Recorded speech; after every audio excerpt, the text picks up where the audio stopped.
जय श्री काल भैरव। आज आप सभी के समक्ष एक परिस्थितिवश बहुत ही सुंदर विषय पर मैं कुछ अपने गुरुओं से प्राप्त, कुछ अपने अनुभवों से प्राप्त और कुछ अपने शिष्यों से प्राप्त अनुभवों का जो एक संगठित ग्रंथ है वो आपके समक्ष प्रस्तुत कर रहा हूँ। गुरु और शिष्य, इसके बारे में मैं बार बार चेताता रहता हूँ, क्योंकि ये एक ऐसा संबंध है जो साधक को आगे भी ले जा सकता है और साधक को अनंत कोटि जन्मों तक भूत प्रेत योनियों में भटकाने के लिए भी छोड़ सकता है।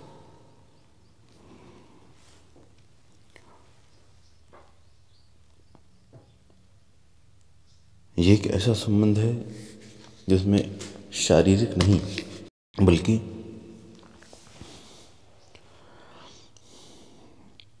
आत्मीय संबंध होता है।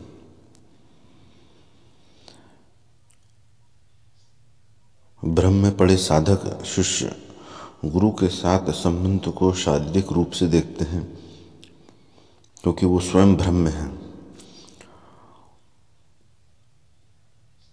उस व्यक्ति को सामने बैठा हुआ व्यक्ति शरीरधारी ही दिखता है।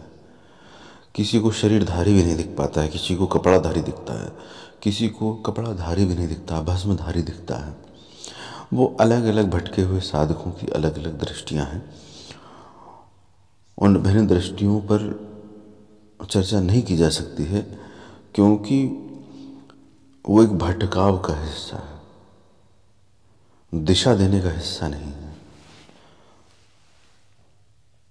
और मेरी हमेशा से यही भावना रही है कि साधकों के समक्ष ऐसे ज्ञान को प्रस्तुत किया जाए जो उनको सही राह दिखा सके, बजाय इसके कि उनको उनके भटकाव में और उलझाया जा सके। किंतु शिष्य या साधक की जर्नी ही भटकाव से होती है। उसको सत्य दर्शन, जीरोनेस, माइंडफुलनेस इत्यादि इत्यादि चीज़ों से कोई मतलब नहीं होता है। ईश्वर से उसे कोई मतलब नहीं होता है। मेरे संपर्क में तो फिलहाल मैं अपने अनुभव में अगर बात करूं, अपने शिष्य काल की और अपने गुरु काल की समय की, तो मेरी दृष्टि में तो मुझे एक या दो कह लीजिए, इतने हजारों लाखों लोगों के जीवन में, आध्यात्मिक लोगों के जीवन में आने के पश्चात भी, मतलब जो लोग गुरु बन के बैठे भी हैं, मैं उनकी बात भी कर रहा हूँ, जो शिष्य की लाइन में उतरना चाहते हैं उनकी बात भी कर रहा हूँ, जो साधक या शिष्य की लाइन में हैं वर्तमान में उनकी बात भी कर रहा हूँ, और जो साधना रत हैं, जिनको शिष्य, साधक, गुरु इत्यादि को मतलब नहीं होता, मैं उनकी बात भी कर रहा हूँ। तो मेरे अपने जीवन काल में दो मैं मुश्किल से आज के वर्तमान के समय तक गिन सकता हूँ कि जो वास्तविक रूप से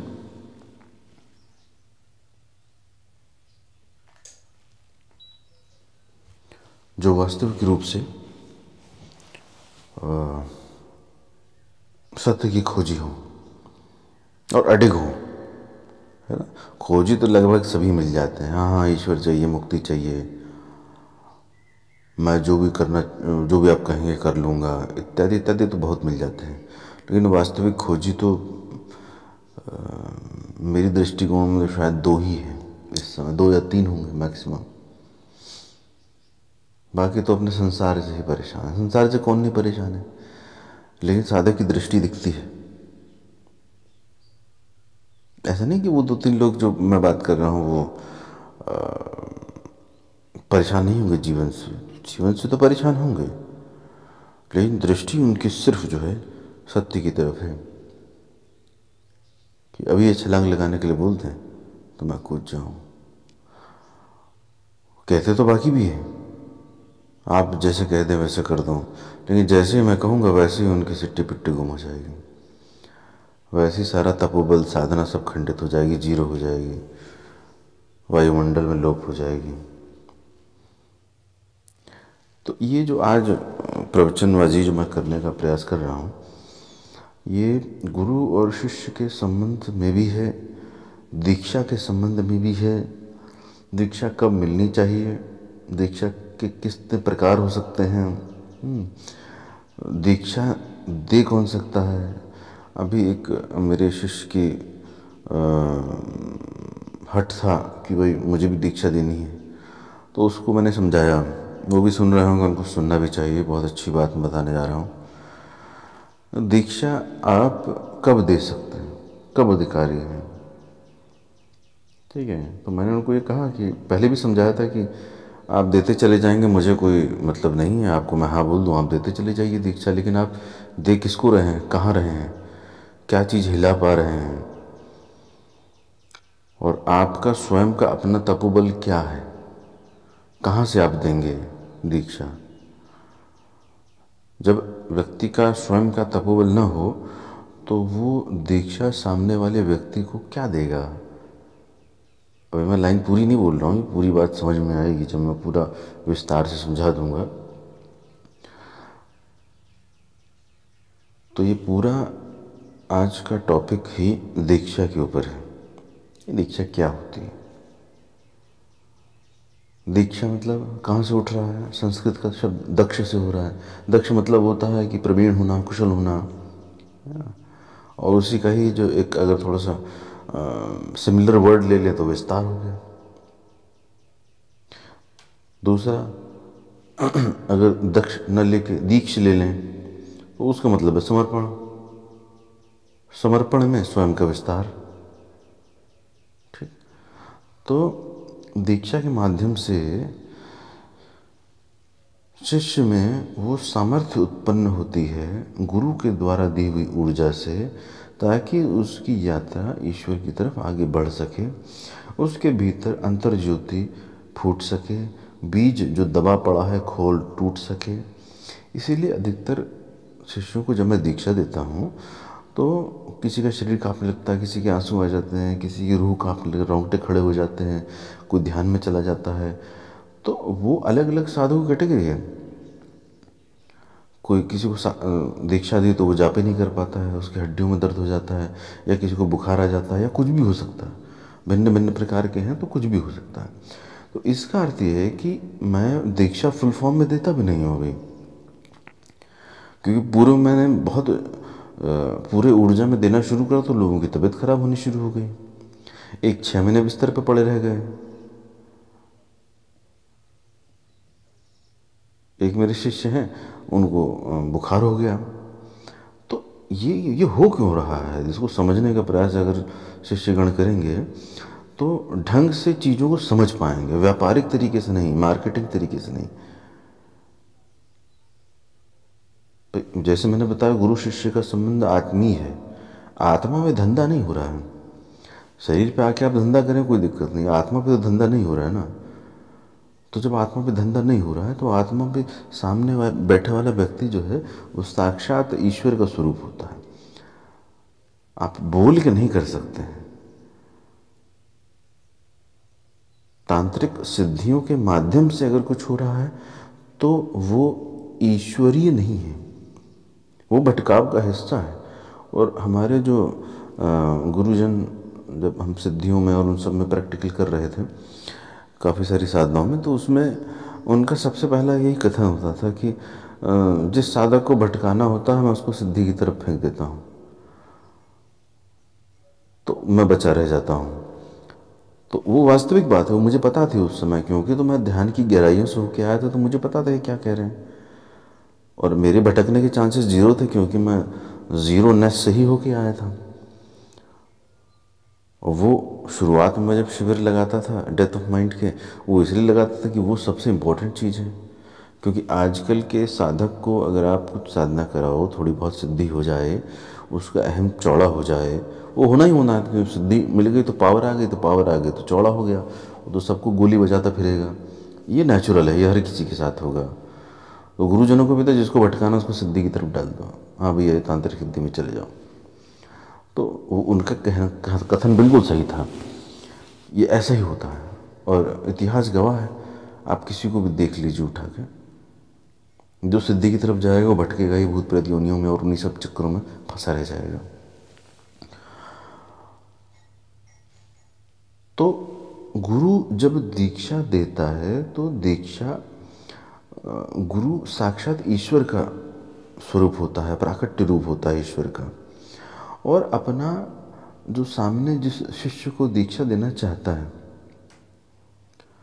उसके बीच में एक प्रवाह बहता है ऊर्जा का, ठीक है। दोनों का एक दूसरे के साथ संबंध हो जाता है। इसलिए दीक्षा, हमारे जो गुरुदेव लोग थे वो ये कहते थे दीक्षा हर किसी को मत देना।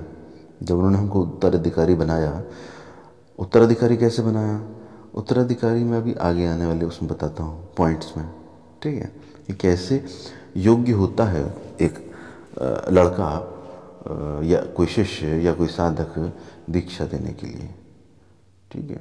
बिजनेस वाली बात नहीं कर रहा हूँ, जो मैं रियलिटी बता रहा हूँ कि कैसे होता है। क्योंकि गुरु और शिष्य का संबंध आंतरिक होता है, शरीर से मिलने से बात करने से उसका कोई भी संबंध नहीं है। दीक्षा कब मिलनी चाहिए? अब जैसे मैंने बताया कि भाई हमारे जो गुरुजन थे तो उन्होंने तो बहुत परीक्षाएं ली। आजकल के कलयुगी शिष्यों की तो कोई भी परीक्षा नहीं ले सकता उस प्रकार से। तो वैसे अगर आप नहीं ले सकते हैं तो उस तरह का परिणाम भी साधकों के साथ नहीं होगा, ये निश्चित है, कोई माने या ना माने। अगर साधकों में इतनी हिम्मत है आगे बढ़ने की तो वो सब कुछ न्योछावर करके चलते हैं, सब कुछ, सब कुछ मतलब सब कुछ। और उस पर बैठ के पश्चाताप भी नहीं करते हैं, ना उस पर कोई ग्लानि करते ना विचार करते हैं। अगर ग्लानि कर लिया, विचार कर लिया, मुंह से एक बार भी बोल दिया, हाँ, अगर पश्चाताप हो गया तो उसने कभी परीक्षा दी ही नहीं, उसने कभी गुरु माना ही नहीं। तो दीक्षा कब मिलनी चाहिए? एक साधक का जो अंतःकरण है, जो अंतश्चेतना है, वो एकदम बच्चे की तरह होनी चाहिए। बच्चा कैसे? जैसे किसी के बारे में बुरा नहीं सोचता, किसी के बारे में अच्छा नहीं सोचता, वो अपनी मस्ती में रहता है, अपना एक राग होता है, प्रेम होता है, उसी में ही रहता है। उसका कोई दुश्मन नहीं होता, वो किसी से ऊट पटांग बोलता भी नहीं, चुपचाप अपना खेल खिलौनों के साथ लगा रहता है। थोड़ा बहुत होगा तो दुग्ध पान के लिए, जल पान के लिए, सोने के लिए थोड़ा बहुत रोएगा। ऐसा व्यक्ति जब हो जाता है अंदर से, उसकी चेतना ऐसी हो जाती है एकदम बालक की तरह, और वो ईश्वर की तरफ मन लगाने लगता है। उस अवस्था पे पहुंच के जब व्यक्ति ईश्वर की तरफ मन लगाने लगता है कि मुझे ईश्वर से मतलब है, मुझे क्या काम है दुनिया से, तब वास्तविक जो गुरु है वो दीक्षा देता है, मंत्र के माध्यम से, स्पर्श के माध्यम से, कैसे भी। क्यों? क्योंकि जब गुरु उस परमात्मा की ऊर्जा को उस साधक के अंतःकरण में प्रवेश कराता है, क्योंकि ऐसे नहीं कोई भी आ जाएगा मैं दीक्षा दे रहा हूँ, नहीं, ऐसा नहीं होता है। उस व्यक्ति का, उस साधक का, उस गुरु का ईश्वर से साक्षात्कार होना बहुत आवश्यक है, उसका स्वयं का ईश्वर होना बहुत आवश्यक है। तभी तो ऊर्जा किसी साधक के भीतर वो प्रवेश कराएगा। कैसे कराएगा? बस कोई भी मंत्र बोल देगा, हो गई दीक्षा? कैसे होगा? जब साधक का अंतःकरण छल, कपट, द्वेष, ईर्ष्या, दुश्मनी, भेदभाव, इन सब से ठसाठस भरा होता है, वो साधक दीक्षा के लायक नहीं होता है। ये सत्य बात है, अधिकारी है ही नहीं, ठीक है। ये तो उन गुरुओं से और मेरे से भी परिस्थितिवश बहुत सारे अपराध हुए हैं और वो करुणावश भी हुए हैं। जो परिस्थिति करुणावश बनी है कि साधक की परिस्थिति देख के, कि साधक के भीतर वो दैवीय गुणों का जन्म हो, अंतःकरण शुद्ध हो और उसकी यात्रा सुगम होके ईश्वर की तरफ बढ़े। इसलिए कोई भी व्यक्ति, कोई भी साधक, कोई भी गुरु जब परम तत्व का साक्षात्कार और उसमें डूब जाता है तो वह व्यक्ति उस सामने वाले बैठे व्यक्ति के भीतर उस ऊर्जा का अंश, और वो सामने वाले व्यक्ति भी जो बैठा है शिष्य बन के या साधक बन के, कोई भी व्यक्ति बन के, सामान्य व्यक्ति बन के, उसके भीतर प्रस्फुटित बाहर से कोई कुछ नहीं करा सकता है, उसके भीतर है ऑलरेडी। लेकिन जैसे इस गुरु ने उस व्यक्ति को, उस शिष्य को या उस साधक को दीक्षा देने की भावना से दीक्षा दी, सामने वाला समर्पित था, उसके सामने कोई प्रॉब्लम नहीं है। लेकिन जो दीक्षा दे रहा है वही खोखला है, उसके पास ही कुछ नहीं है, तो वो अंदर किस पॉइंट पे उसको टच करेगा। भाई मेरे पास एक शिष्य आया, वो कहता है कि आप कैसे दे देते हैं चीज़ें, आप दीक्षा में कैसे कर देते हैं। तो मैंने उसको उत्तर दिया कि मेरा जो अनुभव है वर्षों की तपस्या का, गुरुओं की सपोर्ट का, गुरुओं से मुझे बहुत प्रेम मिला, बहुत आशीर्वाद मिला, आज भी वो बहुत फ़क्र करते हैं। और मैं कोई एक सिद्ध शिष्य तलाश करता हूँ कि जिस पे मुझे फ़क्र हो सके, मिलता ही नहीं। ये मेरी असमर्थता है और वो हमारे गुरु की महानता है कि उनको ऐसे शिष्य मिले हैं जो जिन पे उनको फ़क्र होता है, जिन पर उनको गर्व होता है और प्रसन्न होते हैं कि ये मेरा शिष्य है, इतने सारे लोगों को सही मार्ग दिखा रहा है। उनको ये पता है कि मैं किसी को गलत मार्ग नहीं दिखा रहा हूँ, क्योंकि यही चेले चपाटे लोग इधर उधर घूम के न्यूज़ खबर फैलाते हैं ना, उटपटांग चीज़ें, तो वहाँ तक भी पहुँचती होंगी, तो उन्हीं को डांट देते हैं कि तू उल्लू का पट्ठा साले मुझे समझाएगा मेरे चेले के बारे में, ऐसे बोलते। इतना कॉन्फिडेंस अपने शिष्य पे मैंने अपनी तपस्या से अर्जित किया है। कोई उनके चरणों में मैंने लाखों रुपए नहीं गिरा दिए, कोई उनके चरणों में मैंने आंसुओं से नदियाँ नहीं बहा दी।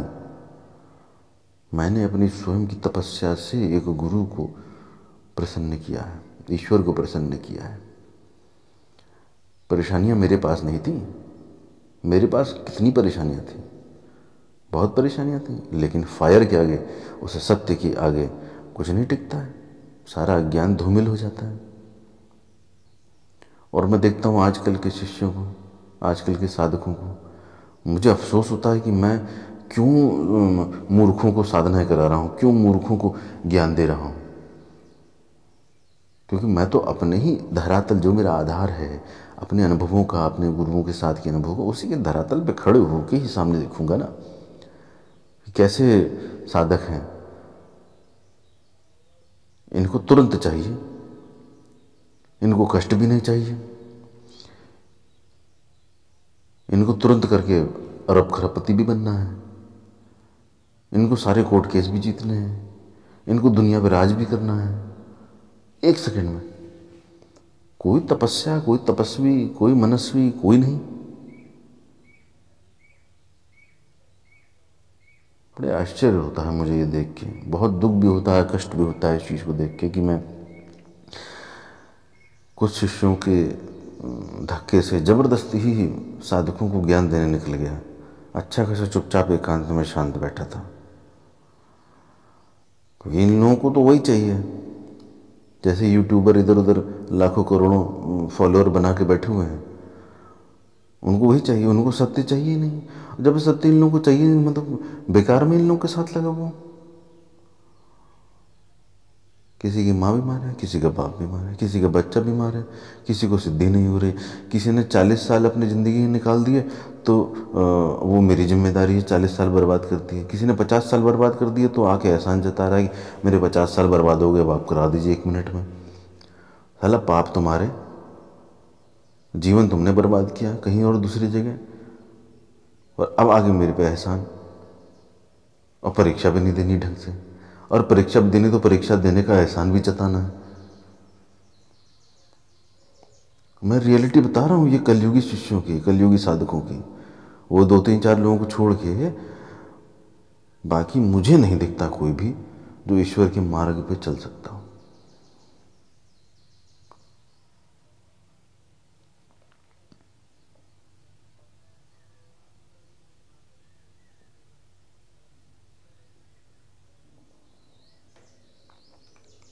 तो जब गुरु स्वयं साक्षात एक मीडियम बन के ईश्वर की ऊर्जा से ओतप्रोत होके उस भिखारी को, शिष्य क्या होता है, भिखारी होता है ना, याचक होता है, तभी वो शिष्य होता है ना, तभी वो साधक बनता है, तभी वो आगे बढ़ता है, गुरु के समक्ष झुकता है। तो क्या होता है याचक? मेरे बोलने से याचना करना मत सीख जाना।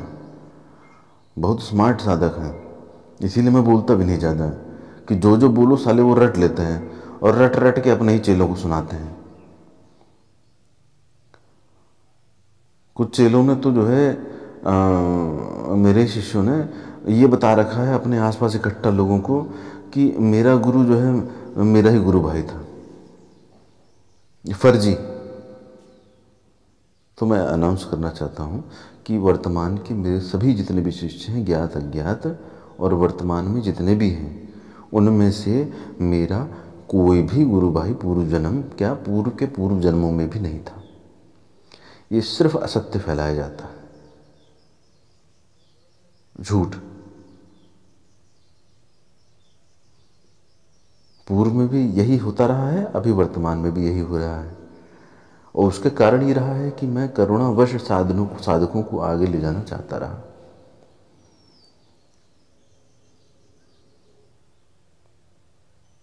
और अब मैं वैसा नहीं हूँ, मैं पूर्व की वीडियोस में बता चुका हूँ सभी साधकों के लिए, कृपया मुझे फ़ोन ना करें, जो भी बात है लिख के ईमेल कर दीजिए, वो व्हाट्सएप कर दीजिए, और कम से कम शब्दों में, और वो भी बहुत इम्पोर्टेंट हो तब। बाकी सब जो है सब निर्णय लेने में सक्षम हैं। मुझे तो सिर्फ साधना की बात करो कि गुरुजी हमारी ये साधना पूरी हो गई, हमने इतने अनुष्ठान कर लिए, ये हमारा प्रूफ रहा, अब हम जो है आगे बढ़ना चाहते हैं, अब कौन सी साधना करें, क्या हम इसी को करें या और आगे करें, इस प्रकार की बातें करिए। बाकी मुझसे कोई फालतू बात मत करिए।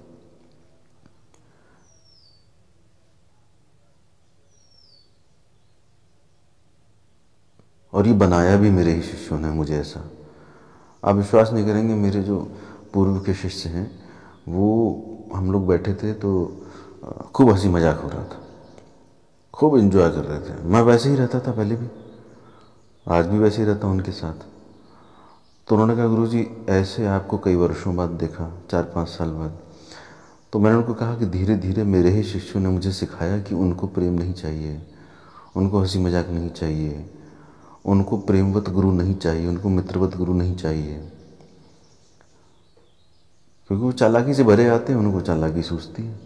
तो मैंने अपने शिष्यों के साथ बिल्कुल सेग्रीगेट कर लिया, सेगमेंट, कि जो ये भूत प्रेत वाले और जो धंधे वाले, व्यापार वाले और बिजनेस माइंडेड, जिनका मुक्ति से कोई लेना देना नहीं है, सिंपल शब्दों में, ठीक है, जिनका मुक्ति से कोई लेना देना नहीं है, वो मैंने बिल्कुल सब साइड कर दिया है।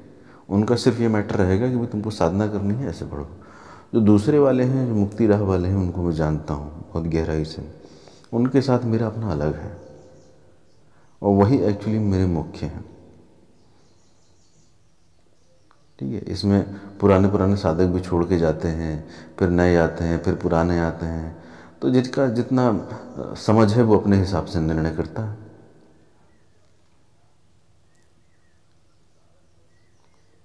गुरु को कुछ समझ तो सकता नहीं है, गुरु को समझ गए तो फिर आप ही गुरु हो गए, फिर जाइए लगाइए अपनी दुकान अलग से। उस परमात्मा को उपलब्ध वो शरीरधारी चेतना, जिसकी चेतना उस ब्रह्म में लीन हो चुकी है, वो स्वयं उस साधक को, या तो उसकी योग्यतावश, यानी अब वो योग्य हो गया है, जैसे बालक स्वरूप हो गया है, तो उसके अंतःकरण में वो ज्योति प्रवेश करवा सकता है बड़े आराम से। कल मेरे एक शिष्य का प्रश्न था कि गुरु जी, हमने सुना है कि बहुत सारे गुरुजन, पढ़ा भी है सुना भी है कि साधक को उसका स्वाद चखा सकते हैं। तो बिल्कुल चखा सकते हैं, क्यों नहीं चखा सकते? ठीक है, लेकिन तुमको उस अवस्था पे आना पड़ेगा। अगर तुम उस अवस्था पे नहीं आए हो, तुम्हारे दिमाग में वही सांसारिक कचरा, वही ऊहापोह भरी पड़ी है, वही द्वेष, वही ईर्ष्या, वही क्रोध। ये अंतःकरण शुद्धि का प्रमाण नहीं है कि आप क्रोध से भरे हुए व्यक्ति हो, आप काम से भरे हुए व्यक्ति हो, वासना से भरे हुए व्यक्ति हो, आप ईर्ष्या और द्वेष से भरे हुए व्यक्ति हो, बदला लेने की भावना से ग्रसित व्यक्ति हो। ऐसा व्यक्ति कभी हो सकता है? नहीं हो सकता उपलब्ध उस चीज को। परमात्मा निश्चल है, निराकार है, कोई आकार थोड़ा ना उसका। कि शिव जी खंबे के पास खड़े होंगे, पर्वत के पास, और त्रिशूल लेके खड़े होंगे और वैसे ही दर्शन देंगे। वो मन की जो आंतरिक तरंगे हैं उसको प्रोजेक्ट करती हैं, जो आपके भीतर बनाया गया है आप ही के द्वारा, और आप उसको तोड़ भी नहीं सकते हो, कभी नहीं तोड़ सकते। वो तो जब सत्य पुकारेगा तभी वो टूटेगा। आप ये सोच लो कि सारे ही दुनिया में बड़े बड़े संतों को सुन के सभी योगी और महासंत बन जाए, कोई नहीं बन सकता। सत्य पुकारेगा तभी आप पहुंचोगे, तभी आपके भीतर ये संसार से संसार जो कष्ट देता है उससे उठने वाली जो भावना है, जो डिटैचमेंट है, वैराग्य है, वो पैदा होगा। तब आप उस तरफ छलांग लगाओगे। ऐसा थोड़ा ना कि हर कोई गुरु और सदगुरु बन के घूमता रहेगा, ऐसा नहीं हो सकता है। जिसके भीतर परमात्मा ने पग धरा है वो उतरा है, और निश्चित रूप से अगर उतरा है, भ्रम नहीं है। बहुत सारे लोगों को भ्रम भी हो जाता है ना, जैसे किसी की थर्ड आई जागृत हो जाए, किसी का कुछ जागृत हो जाए तो उस चीज़ से संबंधित थोड़ा बहुत देखने लग जाए, या थोड़ा बहुत वाक सिद्धि हो जाए, या इत्यादि इत्यादि, तो लोगों को लगता है कि बस अब तो परमात्मा प्रकट हो गया, अब तो मैं भूत प्रेत देख लेता हूँ, अब तो मैं कुछ मंत्रों के प्रभाव से उतारा कर लेता हूँ, अब तो मैं सबको ठीक कर देता हूँ, सबको बर्बाद कर देता हूँ, तो अब मैं ईश्वर हो गया हूँ। तो यही तो हमारे गुरुजन कहते थे कि ऐसे ही लोगों को भटकने में डाल दो सालों को, क्योंकि ये खुद सुधरेंगे नहीं, ये तुम्हारा समय ज़्यादा बर्बाद करेंगे। तो ऐसे लोगों को सिद्धि में डाल के कोने में डाल दो, ये अपनी दुकान चलाते रहेंगे, भटकते रहेंगे ज़िंदगी भर भूत प्रेत बन के।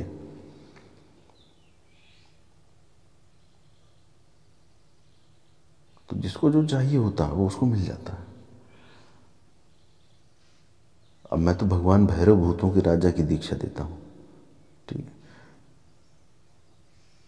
साक्षात मेरे शिष्यगण मुझे उनका गुरु स्वरूप का अवतार बोलते हैं, तो निश्चित रूप से है, उसमें कोई मुझे शर्म नहीं बोलने में। मैंने उनको जिया है, उनको पिया है, उनको ग्रहण किया है, और उन्होंने मुझे अपने में समाहित किया, और इसका प्रमाण मेरे शिष्यों ने बहुत देखा है। जो नहीं जानता है उसको प्रमाण मिल भी जाता है समय समय पर।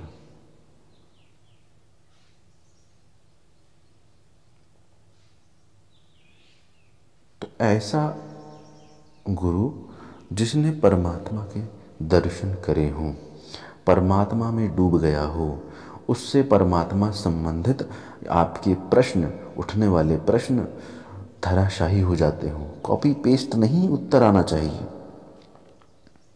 अनुभव वाला उत्तर आना चाहिए। और समझदार लोग अनुभव वाले उत्तर समझ जाते हैं कि अनुभव से आ रहा है कि कहीं से पढ़ पढ़ के उत्तर दे रहा है।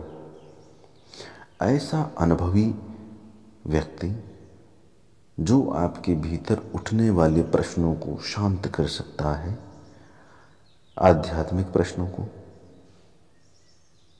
तो निश्चित रूप से वो उस शिष्य को दीक्षा जब देगा, और वो शिष्य भी जब बालक स्वरूप होगा तभी बोलने से नहीं कि मैं बहुत इमोशनल हूँ, मुझे बहुत रोना आता है, नहीं नहीं, ऐसे नहीं। मैंने कभी किसी का बुरा नहीं करा, मैं हमेशा लोगों को दान देता रहता हूँ, 100 पेटी हर महीने दान देता हूँ, ये नहीं होता है।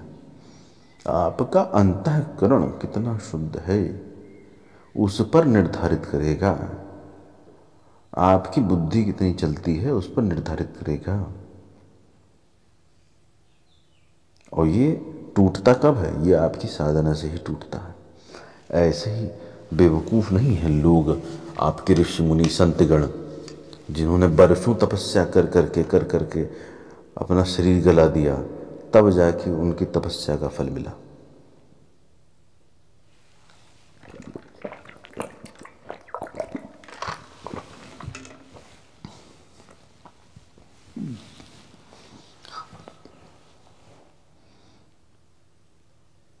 तो कहने का अर्थ ये है कि उस साधक को, उस व्यक्ति को इस प्रकार से तैयार होना चाहिए, तब वो परमात्मा प्राकट्य रूप से उसके भीतर वो ज्योति प्रज्वलित करता है। और जब वो ज्योति प्रज्वलित करता है तो उसको अपने भीतर एक असीम शांति का दर्शन होता है, उसको सही दिशा मिलती है, परम वैराग्य घटित होता है, डिटैचमेंट घटित होता है, धीरे धीरे जीरो माइंड की स्टेट में आता है, और ऐसे अपनी साधनाओं को आगे बढ़ाता है।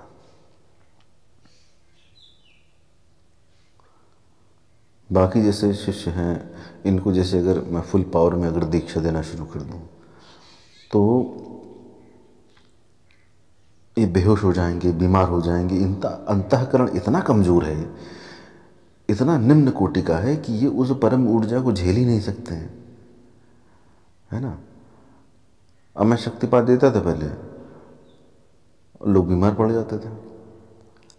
ये और आजकल बड़ा बढ़िया चलता है कि केस कर देंगे, केस कर देंगे।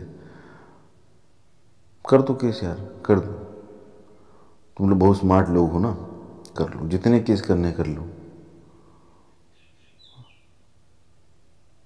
अजीब बात है, यहाँ एक गुरु से शिष्य की आत्मा के संबंध के बारे में बात हो रही है, और लोग गुरु से फ़ायदा कैसे उठाया जाए इसके बारे में सोच रहे हैं। बड़े आश्चर्य की बात है।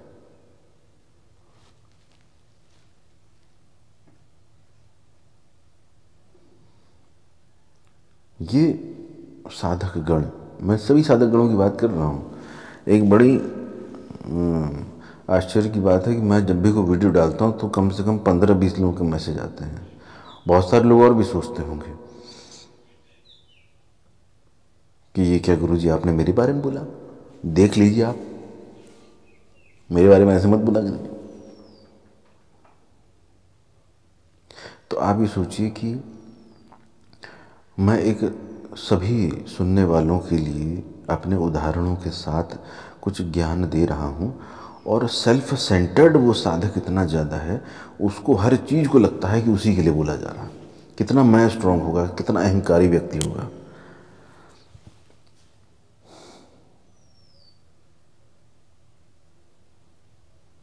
अब इतना अहंकारी व्यक्ति किसको क्या दे सकता है? अहंकार देगा? क्या करेगा बताओ, क्या करेगा उन साधकों का? उसका जीवन तो बर्बाद कर देगा। और जैसे उदाहरण स्वरूप हमारे एक शिष्य थे, हमने अप्सरा का एक पान का वीडियो डाला था कि एक पान से जो है हम अप्सरा दे सकते हैं, बाकी साधक अपनी मेहनत करेगा, उसको प्रकट कर सकता है, मित्रवत रूप में उसके सारे कार्य करती रहेगी। और उदाहरण स्वरूप में हम लोग कईयों को करवा भी दिया, उनके मैसेज भी आते रहते हैं, उनके सारे काम बड़े सुलभ हो जाते हैं, सहज हो जाते हैं, पता ही नहीं चलता है। तो अब वो व्यक्ति उस समय गुरुद्रोह करके भागा और दूसरी जगह सिखाने लगा। अभी मेरे से कुछ भी नहीं सीखा उसने, दूसरी जगह सिखाने लगा कि अप्सरा तो सेक्सी होती है, अप्सरा तो बस काम ही काम चाहती है, उसको काम ही काम चाहिए। तब मुझे अप्सरा के बारे में एक लंबा सा वीडियो डालना पड़ा, ताकि मेरे ही साथ के रहे चेले जिन्होंने कुछ भी नहीं सीखा ढंग से, वो जाके अप्सरा का ज्ञान पेल रहे हैं किताब से उठा उठा के और लोगों को भ्रमित कर रहे हैं। तो मेरे जो शिष्यगण हैं, अगर वो पूरी तरीके से परिपक्व हो जाएं, ठीक है, पूरे ज्ञानवान हो जाएं, उसके बाद लोगों को ज्ञान देना शुरू करें, तो मुझे क्या आपत्ति है? मुझे कोई आपत्ति नहीं। मैं तो चाहता ही हूँ कि सब गुरु बन बन के भागते हैं इधर उधर, मुझे छोड़ छोड़ के दूर हट जाओ, मुझे कुछ चाहिए भी नहीं।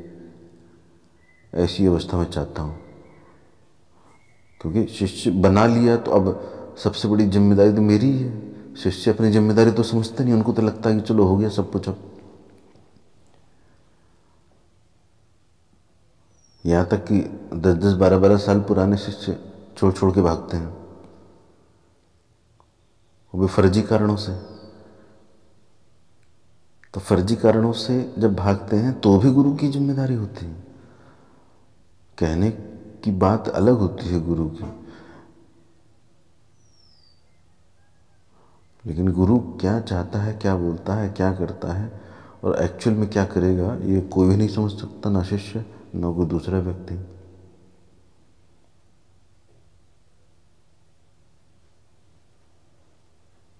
तो इसी प्रकार से मेरे एक शिष्य ने मुझसे कहा कि मुझे तो गुरु बनना है, मुझे दीक्षा देने का अधिकार दीजिए। तो मैंने कहा भाई अधिकारी नहीं हो, ज़बरदस्ती कैसे हो जाएगा भाई, नहीं हो पाएगा ना। इसलिए मुझे ये वीडियो बनानी पड़ रही, और ये अच्छा भी हो रहा है क्योंकि बहुत सारे लोगों के भीतर ये, साधकों के भीतर ये उठता होगा कि मुझे तो गुरु जी आप बस गद्दी लगवा दीजिए। तो बहुत सारे लोगों के भीतर, आप योग्य तो बन जाओ, आप उसके अधिकारी कैसे बन जाओगे? जो जिस चीज़ का अधिकारी था उस चीज़ के लिए हमने प्रेरित करा, वो चीज़ हुई।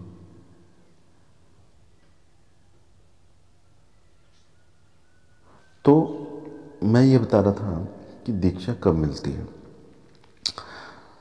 तो उसी बालक में ज्योति का प्राकट्य कर सकता है, उसको शांति दे सकता है, उसको सही मार्ग दे सकता है, उसको ध्यान स्वाभाविक रूप से घटित करवा सकता है ना। तो लोग प्रमाण चाहते हैं, चमत्कार चाहते हैं, उसी सब कैटेगरी के साधक रहते हैं।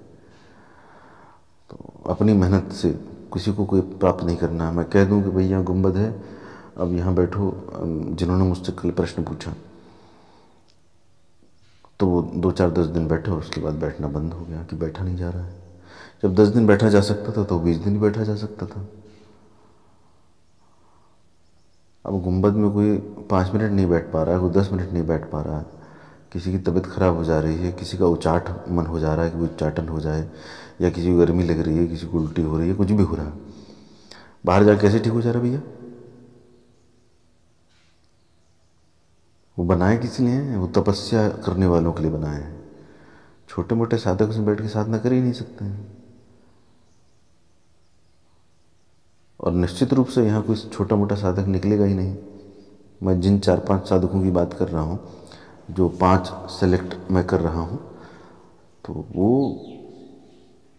कैसे मैं उनको ऐसे छोड़ दूँगा? उनकी तो हम पूरी अच्छे ढंग से बैंड बजाऊंगा, तभी जाके वो उस परमात्मा को उपलब्ध होंगे ना, जो जिसकी उनकी प्यास है। और उनका मैं नाम भी नहीं लेना चाहता ना, क्योंकि ऐसी अवस्था है उनकी कि अगर मैं नाम भी लूँगा तो उनके भटकने के चांसेस हो जाएंगे, क्योंकि तुरंत मैं जागृत हो जाएगा जैसे उनका नाम लिया। तो मेरे लिए 2 एंगल हैं इसमें। जैसे ही मैंने नाम लिया, उनका मैं जागृत हुआ, तो मेरे लिए परीक्षा हो जाएगी, देखते हैं इसके मैं पे दृष्टि गई कि नहीं गई। लेकिन मैं, इतने सारे साधक मेरे पास भटके हुए साधक हैं इस समय कि वो भटक रहे हैं, उनका कोई सही दिशा से कोई मतलब नहीं है। कोई संसार में भटक रहा है, कोई पैसे से भटक रहा है। आप ये सोचिए, जिस व्यक्ति का अंतःकरण अपने ही दुखों को नहीं संभाल पा रहा है, वो ईश्वर से ओतप्रोत ऊर्जा को संभाल पाएगा? जिसका अंतःकरण इतना कमजोर है, इतना क्षीण है, इतना निम्न कोटि का अंतःकरण है कि वो सांसारिक ऊर्जाओं के खेल को ही नहीं झेल पा रहा है, तो ईश्वर से मिलने वाली ऊर्जा को झेल पाएगा? कभी नहीं झेल पाएगा। उस आनंद को कभी नहीं झेल पाएगा। बहुत अलौकिक है, बहुत दिव्य है, बहुत अनंत प्रेम है। वो सुख और दुख से भी परे है, वो आनंद परमानंद महानंद से भी परे है।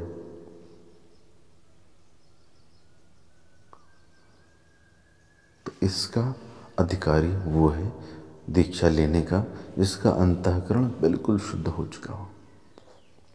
अगर वास्तविक दीक्षा लेके साधना करनी तो उसको हम वैसे भी दीक्षा दे सकते हैं। कोई बिल्कुल साफ स्पष्ट हृदय का आ जाए तो निश्चित रूप से उसके पास बहुत कुछ घटित करवा सकते हैं, और करवाते हैं, प्रमाण है। बहुत कुछ का मतलब ये नहीं कि सिद्धि दे दी, वो सब बच्चों वाली चीज़ें, वो तो मैं ऐसी दे देता हूँ। बहुत कुछ मतलब बहुत कुछ। जिसको तांत्रिक बाबा गोरे पगोरे टाइप जो घूमते हैं, ये लोग कभी नहीं दे सकते हैं।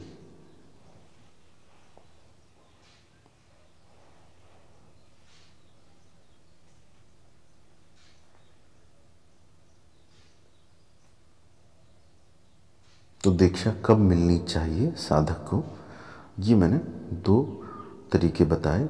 एक साधक जो ज़बरदस्ती लेता है, जिसका कभी कुछ भला नहीं हो सकता है। एक साधक जो योग्य है, जिसका अंतःकरण बिल्कुल शुद्ध है, उसके भीतर वो परमात्मा की ऊर्जा से धक्का आएगा, उसके भीतर ज्योति प्रकट हो जाएगी और वो उसी समय लीन भी हो सकता है। ऐसी भी घटनाएं घटित हुई हैं। ठीक है। समय समय पर दीक्षाओं के भिन्न भिन्न प्रारूप मैंने देखे हैं। मैंने स्पर्श के माध्यम से दीक्षा भी ग्रहण करी है। ठीक है। दृग दीक्षा भी ली है, मानस दीक्षा, शांभवी, मांत्रिक इत्यादि इत्यादि कई प्रकार की। अब जैसे स्पर्श दीक्षा की हुई, ठीक है। स्पर्श मतलब जैसे आप देख रहे हैं कि गुरु ने सिर्फ छू दिया और वहाँ से ऊर्जा उसके भीतर चली गई और वो ध्यान में चला गया। मैं योग्य साधकों की बात कर रहा हूँ, इस समय ज़बरदस्ती वाले साधकों की बात नहीं कर रहा हूँ। योग्य मतलब जिनको योग्य रूप में दीक्षा दी है, जिनके भीतर मैंने वास्तविक रूप से ऊर्जा उतरते हुए देखी। मैं उनकी बात नहीं कर रहा हूँ जिनकी फर्जी दीक्षा हुई है लेकिन ईश्वर प्रवेश नहीं कर पाया है, ध्यान घटित नहीं हो पाया उस व्यक्ति का, समाधि घटित नहीं हो पाई उस व्यक्ति की। उस व्यक्ति को ध्यान का भी नहीं पता है कि क्या है। वो सिर्फ तंत्र जानता है, थोड़ा बहुत मंत्र जानता है, थोड़ा बहुत। उस साधक को मैं प्रॉपर दीक्षा नहीं बोलता हूँ, और वो कोई भी नहीं बोलेगा। जो भी गुरु होगा ना, सक्षम जो जानता होगा आध्यात्म को, वो कहेगा कि भाई तुम्हें मंत्र दीक्षा मिल गई है। तो ईश्वर के भीतर उतरने की घटनाओं का प्रारंभ नहीं हुआ है उस व्यक्ति के साथ। ऐसा व्यक्ति ये ना समझे इन दीक्षाओं के बारे में जो बता रहा हूँ। स्पर्श दीक्षा में छू के भीतर प्रवेश करवा दी जाती है ऊर्जा। ठीक है। दृग दीक्षा मत समझ लीजिए कि जैसे गुरु देखने मात्र से ही शिष्य के भीतर ईश्वर की ऊर्जा का शक्तिपात करता है, उसे दृग दीक्षा कहते हैं। ठीक है। मानस दीक्षा की संकल्प लेके भी दीक्षा हो जाती है। ठीक है। जैसे मान लीजिए मेरे बहुत सारे शिष्य विदेश में हैं, ठीक है, इंडिया में भी हैं, उधर साउथ में भी हैं। उनको दीक्षा में संकल्प के माध्यम से देता हूँ। ठीक है। तो मानस दीक्षा होती है, उसमें जो आपका सद्गुरु है उसके सामने प्रकट होने की आवश्यकता नहीं होती। वो तो ज़रूरी होता है कि भाई जीवन में एक बार तो आना ही चाहिए कम से कम, लेकिन परिस्थितिवश अगर नहीं हो रहा है तो वो आवश्यक नहीं है। फिर शक्ति दीक्षा हो गई। ठीक है। तो इसमें क्या होता है कि कुछ ऐसी क्रियाएं हैं जिन क्रियाओं के माध्यम से गुरु शिष्य के शरीर में प्रवेश कर जाता है और उसके अंतःकरण में जाके उस ज्ञान को उत्पन्न कर देता है। ठीक है। तो वो ज्ञानवती जो दीक्षा है उसको शक्ति दीक्षा बोलते हैं, और ये भी संभव है, ऐसा भी हो जाता है। लेकिन मैं भटके हुए साधु की बात नहीं कर रहा हूँ, आप ये समझिएगा। जो एक्चुअली में उस चीज़ को उपलब्ध होना चाहते हैं उनकी बात कर रहा हूँ, उनके भीतर जो वो गुण हैं उनकी बात कर रहा हूँ। ठीक है। फिर शांभवी दीक्षा। शांभवी दीक्षा में गुरु के दृष्टि मात्र, जैसे मान लीजिए गुरु ने दृष्टिपात करा, उस मात्र से ही, बातचीत से ही उसका जो बंधन है वो टूट के ईश्वर की तरफ बिखर जाता है ना। जो पाश बंधन है उसका, पाश बंधन क्या है, जैसे सत रज तम बुद्धि त्रिगुणात्मक अहंकार शब्द रस रूप गंध, हाँ, 5 तन मात्राएं है ना, ये टोटल जो है 8 बोले गए हैं। इन्हीं से ही शरीर आदि संसार उत्पन्न होता है जो माया जगत है। तो इन्हीं टोटल कंबाइंड जो फॉर्म है इसी को महाचक्र संसार चक्र बोलते हैं। ठीक है। और ईश्वर इन 8 जो पाश हैं इनसे ऊपर की चीज़ है। तो जब ये दीक्षा दी जाती है शांभवी दीक्षा, चाहे बोल के, चाहे दृष्टिपात से, चाहे स्पर्श से, किसी प्रकार से, तो उसका ये सारा जो पाश है ये टूट के क्षीण होकर बिखर के ईश्वर के चरणों में गिर जाता है। ठीक है। फिर मातृ दीक्षा हो गई। ठीक है। तो उसमें क्या होता है कि गुरु कुछ विधि विधान करके गुरु को कुछ यज्ञ उपवीत पहना के, है ना, मंडप में हवन कुंड इत्यादि करके, संस्कार शुद्धि इत्यादि करके, तो वो सब जब शुद्धिकरण करता है उसके बाद उसको कुछ मंत्र देता है तो उसके भीतर कुछ शक्तियाँ जागृत हो जाती हैं। ठीक है। वो भी शिष्यों के गुणों को देखते हुए कि हाँ ये शक्ति को थोड़ा बहुत झेल सकता है कि नहीं झेल सकता है। तो उसमें क्या होता है कि वो उस उत्कृष्ट बोध और आनंद की प्राप्ति तो नहीं कर सकता है, क्योंकि ईश्वर को उतारने के लिए तैयारी नहीं है, लेकिन हाँ हल्का सा स्पर्श उसको हो सकता है कि जिससे उसको थोड़ा सा अच्छा सा लगे, बड़ा मज़ा सा है। ठीक है। ऐसे और भी, जैसे मैं जब गुफाओं में रहा करता था तो उधर पहाड़ों पे एक बाबा थे जिनसे हमने, वो मतलब फल ही फल खाते थे और ना दूध पीते, ना पानी पीते, ना खाना खाते, कुछ नहीं खाते थे, और बर्फ़ ही बर्फ़ में रहते थे। तो उनसे जब दीक्षा लेने के लिए गए तो पहले तो उन्होंने गाली दे के भगा दिया, फिर उसके बाद वो नाटे नाटे से थे बहुत, तो और एक लंगोट बस पहने रहते थे। तो तीसरी चौथी बार 5वीं बार जब मार मार के जब गाली सुन सुन के जब एकदम वो हो गया कि उनको लगा कि हाँ ये वास्तविक पिपासु आया है, तो उन्होंने फिर अंदर से ही लकड़ी खींच के मारी, जलती हुई लकड़ी, और जैसी मेरे पीठ पे लगी मैं वहीं बेहोश हो गया। वही दीक्षा हो गई। अब आजकल के कलयुगी शिष्यों के लिए कोई कर दे तो जाकर तुरंत केस करेगा FIR कि मुझे जल्दी लकड़ी से मार दिया। मैं तुरंत वहाँ बेहोश हो गया और किस लोक में चला गया मुझे कुछ आभास नहीं। कहाँ चला गया, कौन उठा के कैसे कहाँ ले गया, भीतर ही भीतर किस जगह पहुँच गया, ये या तो वो गुरु जानता है या तो मैं जानता हूँ। ठीक है। गुरु दीक्षा कौन दे सकता है? गुरु शब्द का अर्थ ही है जो अंधकार से प्रकाश की ओर ले जाए। ठीक है। एक संपूर्ण जागृत गुरु, जिसके सभी चक्र जागृत हों, जिसकी ऊर्जा सहस्त्रार फोड़ के ईश्वर में लीन हो चुकी हो। बहुत सारी जगह ऐसे भी बोला गया सहस्त्रार में हो, सहस्त्रार वाला भी नहीं, सहस्त्रार फोड़ के निकल चुकी हो। ठीक है। ऐसा गुरु दीक्षा देने का अधिकारी होता है, साक्षात ईश्वर का स्वरूप होता है। अब ऐसे गुरु की पहचान कैसे हो? उसके व्यवहार से होती है। वो इतना करुणामयी होगा, इतना करुणामयी होगा, इतना प्रेममय होगा कि उसका ज्ञान अभूतपूर्व होगा। जो जागृत होगा उसके अंदर अहंकार, काम, क्रोध, लोभ, मोह, ईर्ष्या, द्वेष, बदला लेने की भावना, ये सब कुछ नहीं होगा।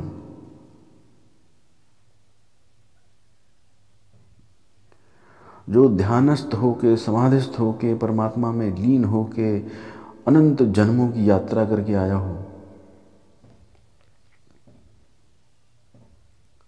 तपस्या से उसने पूरा जीवन खटा दिया हो बिल्कुल, वही तो बता पाएगा ना। सामने मान लीजिए एक व्यक्ति खड़ा है, ठीक है, आपने उसका भूत भविष्य देख के बता दिया, वाह वाह वाह वाह वाह वाह ले ली। अब वो कह रहा गुरु जी मुझे दीक्षा दीजिए। ठीक है बेटा, दीक्षा ले लो। हाँ ये लो मंत्र ले लो, ये गुरु जी का ही मंत्र है, गुरु जी का ही मंत्र ले लो। ठीक है, ले लिया। अब क्या हो गया, जिसने दी अपने, उसने अपने एक मैं अभी इसमें बीच में लाइन जोड़ता हूँ कि किसी को भी बोलना नहीं चाहिए मंत्र किसी के भी सामने, किसी को मंत्र देना नहीं चाहिए, न बोल के न कान में। उसके लाखों करोड़ों मंत्रों का तपोबल, ऊर्जाएं, शक्तियाँ निकल के चली जाती हैं। क्यों? क्योंकि उसको पता ही नहीं कहाँ से क्या देना है, कहाँ से क्या रोकना है, किसको कैसे बोलना है, किसको कहाँ पे स्पर्श करना है, ये सब उसको नहीं पता होता है। वो तो उसने बेचारे ने मंत्र दे दिया कि हाँ गुरुजी ने बोल दिया था मंत्र दे देना, हाँ दे दिया। उसकी बहुत सारी शक्तियाँ निकल के चली गई। एक दिन ये खाली बैठा होगा, इसके नीचे बैठे वाले कहाँ कहाँ पहुँचे उनको कुछ नहीं पता। मतलब उसके चेले चपाटे होंगे कि उनको भी नहीं पता क्या दीक्षा है, इनको भी नहीं पता क्या दीक्षा है। दीक्षा दीक्षा का खेल हो गया, व्यापार हो गया, सब अपने अपने जगह सेट हो गए। पाप का भागी कौन बना? ये चेला। और इसको चेले को किसने चेला बनाया? मैं चेला।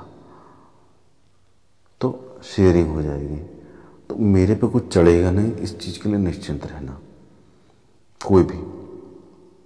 ठीक है, व्यवहारिक रूप से तो आप बदनाम कर सकते हैं, लेकिन वास्तविक रूप से आप कभी भी स्पर्श नहीं कर पाएंगे किसी भी चीज़ के लिए। ठीक है, तो वो व्यक्ति जो दीक्षा दे रहा है जिसको, अब सामने वाला व्यक्ति आए, गुरुजी अब मुझे जो है ये वाली दीक्षा दे दीजिए। उसने उठाया, नेट से खोल के दीक्षा दे दी। गुरुजी अब इसमें ये हो रहा है, वो हो रहा है, अब इसके आगे की प्रक्रिया क्या है?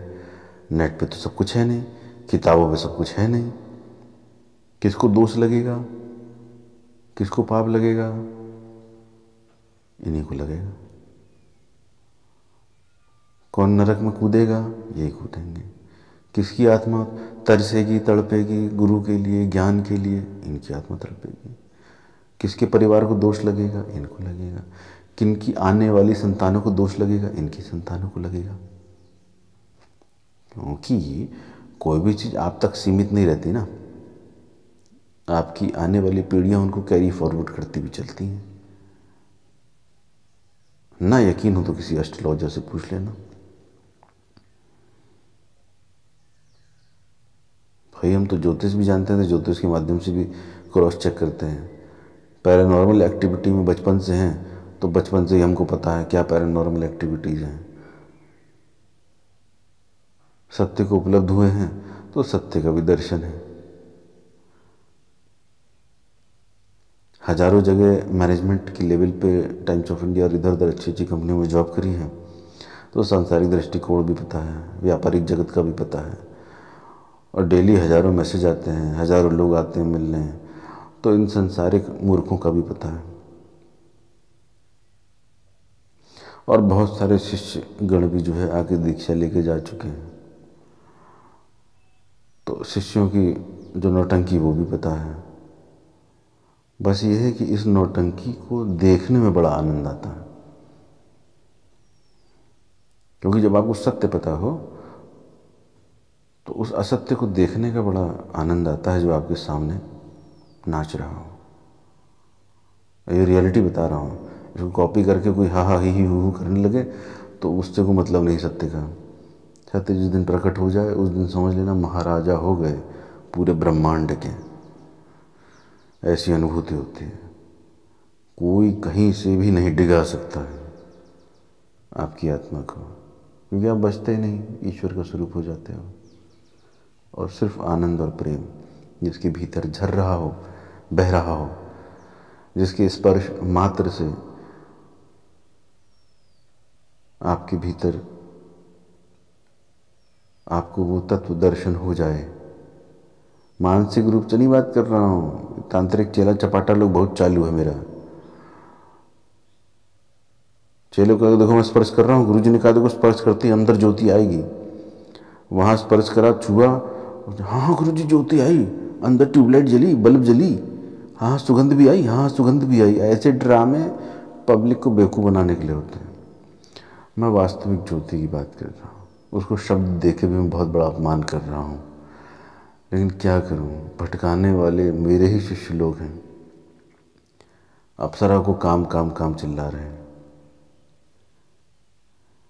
और आपको एक चीज़ और बताऊँ, ये कर्ण पिशाचिनी जो मेरे यहाँ बैठ के साधक कर रहे हैं ना, इसके लिए लोगों ने बहुत भ्रम फैलाया हुआ है। और भ्रम और डरा इसलिए भी रखा है क्योंकि हर कोई वो नहीं चाहते थे कि हर कोई इस तरह को इस चीज़ को कर ले। ये बात सत्य है कि हम काम में लिप्त करती है, सेक्स में लिप्त कर देती है, लेकिन उसकी पराकाष्ठा उस सही साधक के लिए ये होती है कि उसको काम से निवृत्त कर देती है। मतलब उसको निर्विकार कर देगी काम के केंद्र पे, ऐसा कर देती है। तो जो आपको काम से छुटवा दे, काम के विकार से छुटवा दे, वो तो अच्छा ही हुआ। ठीक है, तो ऐसे गुरु से दीक्षा लेनी चाहिए। ऐसे नहीं कहीं भी चले गए। और अब यूट्यूब में तो बहुत लाखों लाखों रुपए दे के भी जो है दीक्षा मिल रही हैं। कई गुरु तो मिलना भी नहीं चाहते हैं। ठीक है, पैसे जमा करो, फोटो भेज दो, दीक्षा हो गई। कुछ मेरे शिष्यों ने तो 250 दीक्षा ले रखी है, पता नहीं कहाँ कहाँ जा जाके, फिर भी जीरो है। तो कैसे आप समझाएंगे इन लोगों को? आपको बोलना तो पड़ेगा ना। और जब 100 लोग भटकाने वाले हों तो एक आध व्यक्ति को तो बोलने के लिए होना ही चाहिए ना। यहाँ तो बड़े बड़े मैंने देखा है कि जो बड़े बड़े सदगुरु टाइप लोग हैं वो भी भटका रहे हैं। उनसे पूछ लिया, सदगुरुदेव enlighten us with the knowledge of यंत्रा, तो अंधेर नगरी चौपट राजा, इनको भी कुछ नहीं पता, उनको भी कुछ नहीं पता। तो वो महाराज कहने लगे, सी माई चाइल्ड, यंत्रा is radio. You see, radio have many frequencies. We are surrounded by many frequencies. When we set a particular 98.5, somebody starts speaking. चेला बेचारा लाखों रुपए खर्च करके आके बैठा है, सामने वाली सीट ली है 5 लाख रुपए देके कि गुरुजी से हम पूछेंगे कि गुरुजी यंत्र क्या होता है। गुरुजी लगे बताना ये रेडियो क्या होता है, मैकेनिक क्या होता है, वेवलेंथ क्या होती है। आजकल के छोटे छोटे बच्चे जो है रोबोट बना रहे हैं, ये वहाँ बड़े बड़े बच्चों को यंत्र के क्वेश्चन पर रेडियो बनाना सिखा रहे हैं।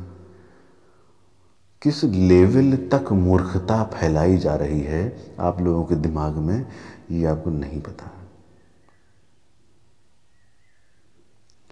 और चूंकि फैलाई जा रही है इसलिए नहीं आप लोग ले रहे हैं, क्योंकि आप लोगों के लिए मूर्खता ही सहज है, इसलिए वो लोग अवेलेबल हैं मूर्खता फैलाने के लिए।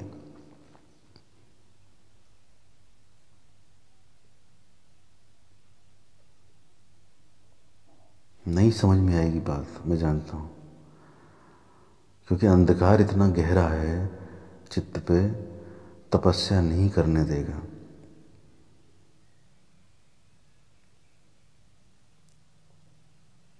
मैं चैलेंज कर रहा हूँ आप लोगों को। मैंने 15 दिन का कोर्स लगाया है अपनी वेबसाइट में, ठीक है, उसका एक फॉर्म भी डाला है। आप लोग मुझे फॉर्म भर के मेरे व्हाट्सएप पे भेजिए, गुरु जी ये हमारा फॉर्म रहा, ये हम चैलेंज स्वीकार करते हैं। 15 दिन का मैंने मेडिटेशन का कोर्स चालू किया है और वो एक महीना छोड़ के अगले महीने, जैसे इस महीने है अगले महीने नहीं होगा, उसके अगले महीने होगा, आश्रम में मैं आपको चैलेंज करता हूँ, मैं अपने सभी शिष्यों को चैलेंज करता हूँ, 15 दिन मेरे सामने बैठ के दिखाए जैसा मैं बैठाना चाहता हूँ। 15 दिन कोई मोबाइल नहीं चलेगा, 15 दिन कोई भी बात नहीं करेगा। 15 दिन, प्रथम दिन से 5 घंटे से लेके 8 घंटे से लेके 15 घंटे तक प्रतिदिन की सेटिंग होगी, टुकड़े में नहीं होगी, ये ध्यान रखना, लगातार होगी। और सेटिंग मतलब ये नहीं है गुरुजी पैर में दर्द हो रहा है, अच्छा बेटा ठीक है लेट जाओ, ठीक है लेट के कर लो, हाँ बेटा ठीक है कोई बात नहीं। गुरुजी कमर में जो है रॉड पड़ी है, ठीक है बेटा कोई बात नहीं, सो जाओ तुम आराम कर लो, ठीक है 15 दिन ऐसे ही करो, 15 दिन तक मैं मान लूँगा कि तुमने चैलेंज स्वीकार कर लिया। ऐसे मजबूर लोग बिल्कुल भी एलिजिबल नहीं है, उनका पाप था, उनके पाप ने उनको ये करने से रोक दिया। परिस्थिति कोई भी रही हो, हाथ टूटा हो, पैर टूटा हो, गर्दन टूटी हो, जिसकी फायर ज़्यादा होती है इसको कुछ भी नहीं टूटता है, ये मुझे पता है, और बहुत अलग मायनों में तुम सबको पता है। तो मैं चैलेंज कर रहा हूँ अपने शिष्यों को,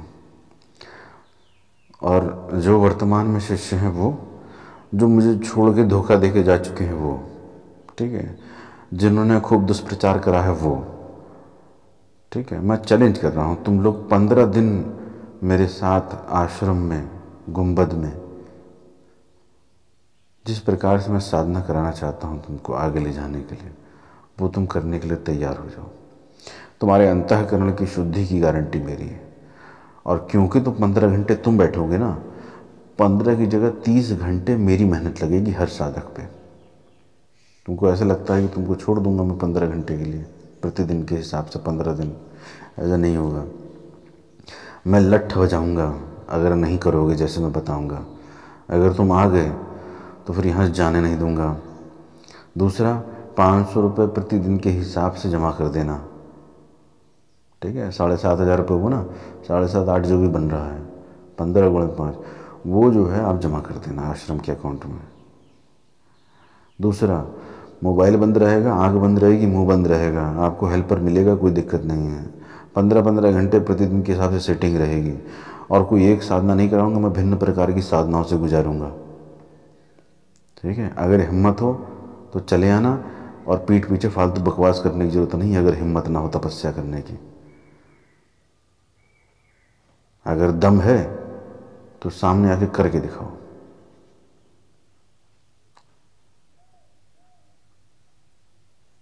ये मेरे शिष्यों के लिए, आए गए शिष्यों के लिए भी, जो 5 मिनट में दीक्षा लेके 10 साल बाद गायब हो जाते हैं, पता नहीं फिर कभी उनके जीवन में परेशानी आती तब याद आती गुरु जी की। मैं किसी भी प्रकार के शिष्य को चैलेंज कर रहा हूँ, ठीक। दूसरा, मैं किसी भी गुरु के भी चेले को चैलेंज कर रहा हूँ, किसी के गुरु के शिष्य को भी चैलेंज कर रहा हूँ। अपनी गुरु से आज्ञा लेके आप 15 दिन के चैलेंज को स्वीकार कीजिए। आपके अंतःकरण की शुद्धि की जिम्मेदारी मेरी है। अनुभव शक्ति इत्यादि इन सब के बारे में बात नहीं करता हूँ, ये तो इसके साइड इफ़ेक्ट होते हैं साधना के, वो तो मिलता ही मिलता है, उससे कोई मतलब नहीं है।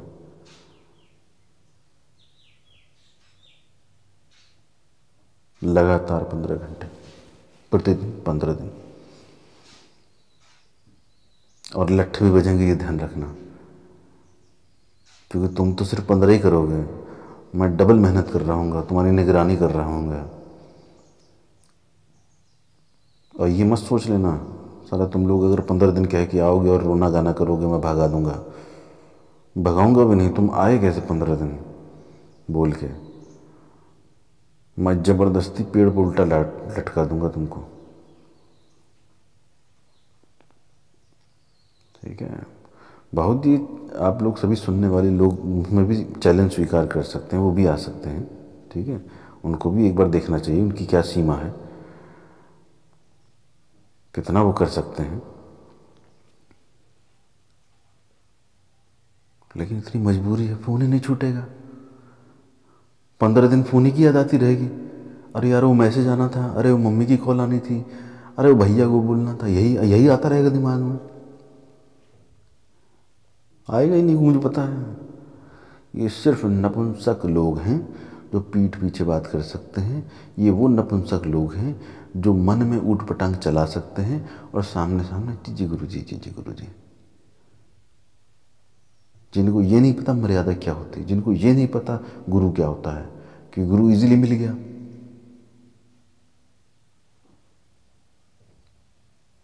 हमें तो बहुत वैल्यू है इस पद की भी और अपने गुरु मंडली की भी। तो जो हमारी गुरु मंडली है उसके अपमान होने नहीं दे सकते हैं शिष्यगण लोग। तुम लोग तो अपने गुरु को अपमान कर सकते हो, क्योंकि तुम्हारे माता पिता ने, तुम्हारे संस्कारों ने, तुम्हारे समाज ने, तुम्हारे टीचरों ने तुमको यही सिखाया होगा कि कैसे अपने गुरु का अपमान किया जाता है। 108 प्रकार, तुम लोग तो किताब लिख डालो सालों, और बहुत चलेगी भी तुम्हारी कम्युनिटी में।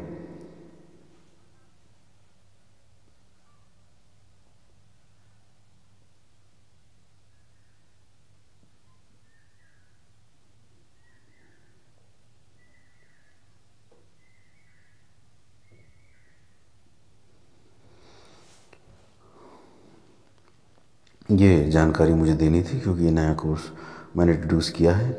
इसमें इतना कठिन इसलिए क्योंकि मुझे हल्के साधक पसंद नहीं बिल्कुल भी। जो तपस्या नहीं कर सकता वो मेरे लिए थर्ड क्वालिटी का साधक है। जो साधना में नहीं उतर सकता वो मेरे लिए थर्ड क्वालिटी का साधक है। वो न शिष्य होने योग्य है, न तपस्या करने योग्य है, न मनस्वी होने योग्य है, न तपस्वी होने योग्य है, और उसके भीतर परमात्मा प्रकट भी नहीं होगा, कभी नहीं हो सकता ऐसे नपुंसक व्यक्ति के लिए। वो सिर्फ झूठ का पुलिंदा है ऐसा साधक, और झूठ का बोलबाला है। झूठ को लोग जल्दी स्वीकार कर लेते हैं, सत्य को नहीं करते हैं। सत्य तो शांत छुपा हुआ सौम्य सा रहता है, झूठ चीखता चिल्लाता है क्योंकि उसको पता है कि वह सत्य है।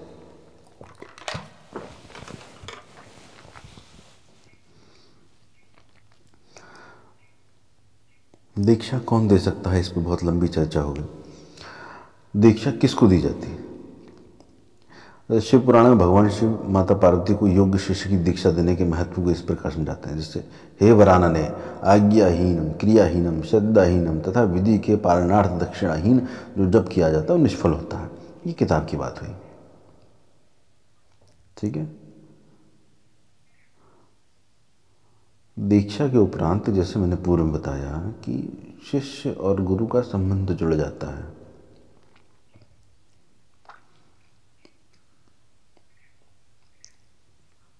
किताब की अगर बात करें, शास्त्र की बात करें, गुरु और शिष्य एक दूसरे के सभी कर्मों के छठे हिस्से के फल के भागीदार बन जाते हैं। यही कारण है कि दीक्षा बहुत सोच समझ के देने के लिए हमारे पूर्व के गुरु ने कहा था, ठीक है। क्योंकि कांड तुम्हारे चेले करेंगे, फंसोगे तुम।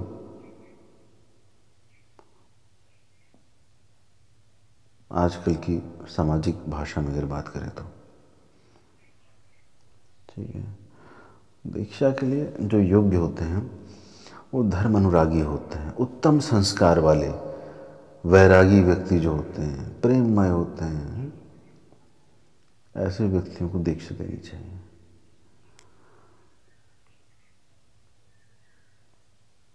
समर्पण पूरा होना चाहिए। तो आजकल के शिष्य क्या हैं,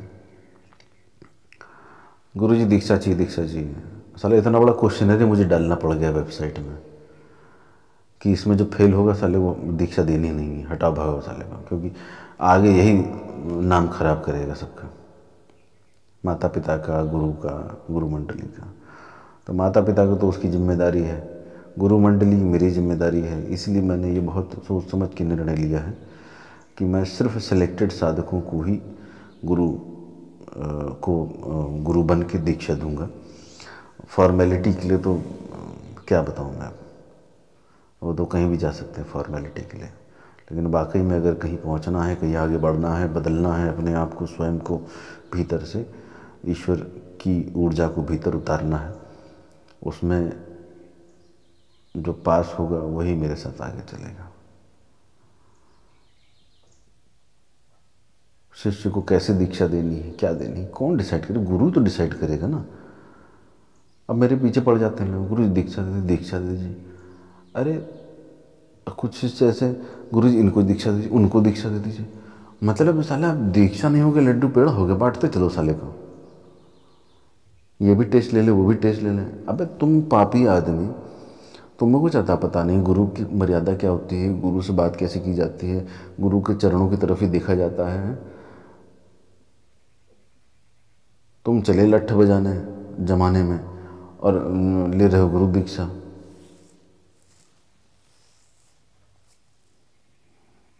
ये ऐसे 5-6 साल पहले आए थे, उनके बारे में बता रहा हूँ। गुरु जी ये कर दूंगा, वो कर दूंगा, आग लगा दूंगा, ऐसा कर दूंगा, आप बस हाथ रख दो, ये कर दो, वो कर दो। वो ये हरियाणा साइड के थे, 6 साल पुरानी बात है।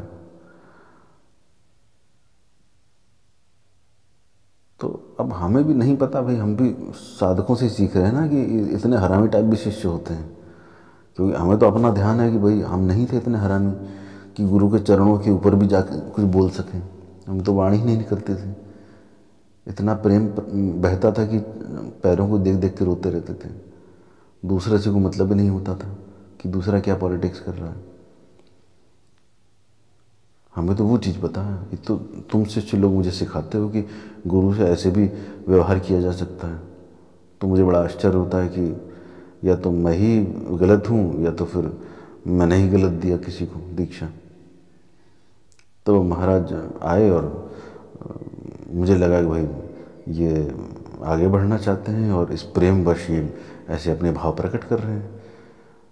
भाई हरियाणवी का तो ऐसे ही होता है, ऐसे ही ऊट पटांग बातें करता हुआ बोलता है।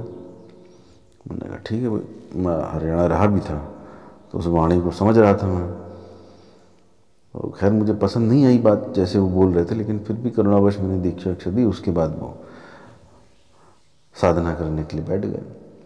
साधना करने के लिए बैठे, 2 महीने उन्होंने साधना करी, बहुत अच्छे ढंग से करी। उसके बाद गुरुजी मेरी लॉटरी तो लगी नहीं, गुरुजी मेरे को कोई गर्लफ्रेंड तो आई नहीं, गुरुजी ये तो हुआ ही नहीं, गुरुजी वो तो हुआ ही नहीं। तो मैंने उसको समझाया, मैंने कहा देखो साधना करो, ये सब फालतू की बातें मत सोचो। लेकिन उसकी वो चीज़ें ख़त्म ही नहीं हो रही थी। फिर वो अपने वो हरियाणवी जो जिसको मैं बिल्कुल उजड़ मूर्खों वाली भाषा बोलता हूँ, उस भाषा में बात करने लगा। तो मैंने उसको पहले तो बहुत प्रेम से समझाया, वो लगा ऊट पटांग बोलने। क्योंकि मुझे बड़ा आश्चर्य हुआ कि ये कैसे कोई गुरु से ऐसे बात कर सकता है। तो मुझे अपनी गलती का आभास हुआ कि मैंने शायद गलत व्यक्ति को दीक्षा दे दी क्या। तो वो करुणावश गुरु बहुत सारे गलत लोगों को भी दीक्षा दे देता है। इससे भी गुरुजन को बचना चाहिए। हालांकि गुरुजन बहुत चालाक लोग होते हैं, उनको सब पता होता है, लेकिन मैं उस प्रकार का नहीं हूँ था पहले। तो मुझे तो शिष्यों ने सिखाया कि शिष्य ऐसे भी हरामी टाइप होते हैं, तो इनसे बच के रहने का है। तो इसीलिए मैं फ़ोन पे बात ही नहीं करता हूँ किसी से, क्योंकि मुझे पता है मैं फ़ोन पे बात करूँगा फिर करुणावश मुँह से कुछ निकल जाएगा तो फिर कुछ किसी का लाभ होगा, लेकिन बहुत सारे लोगों का कुछ नुकसान हो जाएगा।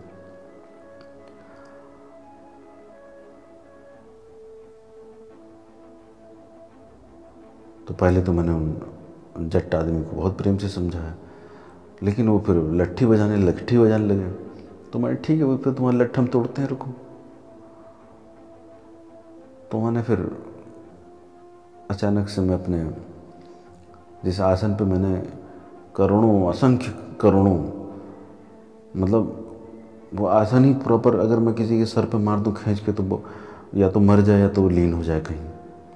इतना भयानक पावरफुल आसन। आप सोचिए जिसने करोड़ों अरबों खरबों साधनाएं करी हों उस पर, जप और तप करा हो, कितना सिद्ध होगा, और वो भी उसके गुरु के द्वारा दिया हुआ। तो मैं वहाँ बैठा और मैंने जो है कुछ नहीं करा, अपनी एक छोटी सी क्रिया कर दी। छोटी सी क्रिया में उसकी दीक्षा वापस खींच ली। और जैसी वापस खींची, मुझे बड़ा हल्का सा आभास हुआ कि चलो मेरे से जो गलत जगह दीक्षा हो गई वो मैंने वापस ले ली। और उसके बाद वो महाराज हाथ जोड़ते हुए चौथे पांचवें दिन मेरे पास आए रोते हुए। उनकी भाषा ही बदल गई, उनकी अक्कड़ बदल गई, उनका जटपना चला गया।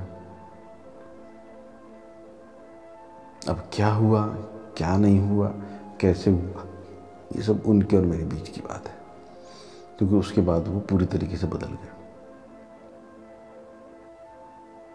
दीक्षा मैंने नहीं दी दोबारा उनको, लेकिन वो पूरी तरीके से बदल गए। वो अपना संसार में जहाँ भी हैं सुखी है, जैसे भी हैं, मुझे कोई मतलब नहीं। तो ऐसे बीच बीच में शिष्य लोग आते रहते हैं, तो वो सिखाते रहते हैं।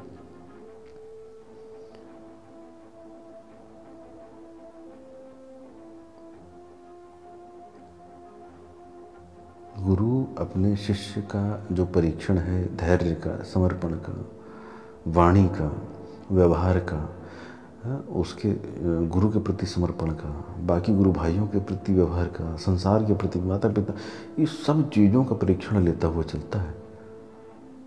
ऐसा नहीं होगा कि भैया गुरुजी ने मांग लिए पैसे 10 लाख रुपए, 2 लाख रुपए, 5,000 रुपये, हाँ तो ठीक है भैया हमारी परीक्षा हो गई, हमारे पैसे की परीक्षा दे दी, अब हम तो राजा हैं, अब तो हम गुरु के सर पे ही हगेंगे मुतेंगे।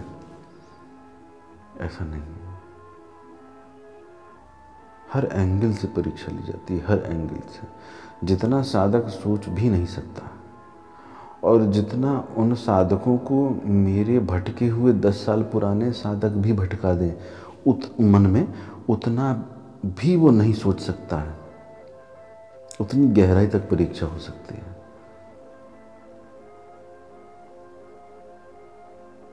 ठीक है, परीक्षा को व्यापारीकरण नहीं किया हुआ है कि परीक्षा के नाम पे लूटा जा रहा हो। बहुत सारे साधक आते हैं मेरे पास, पैसे नहीं है गुरुजी, दीक्षा चाहिए गुरुजी, ठीक है ले लो। मेरे कितने सारे शिष्यों ने जब दीक्षा ली, पैसे कहाँ दिए, कुछ भी नहीं दिए, कोई दक्षिणा नहीं, कोई कुछ नहीं, कोई नारियल नहीं। मैंने भी कहा चलो भाई ठीक है, लेकिन अब ऐसा नहीं है, क्योंकि उन्हीं जो फ्री दीक्षा वाले साधक थे, जो जिनको बिना दक्षिणा के, इनको यही नहीं पता दक्षिणा क्या होती है, दक्षिणा देनी होती है, कोई संस्कार ही नहीं है, चले यार दीक्षा ले ली, खत्म हो गया, चले गए अपने घर।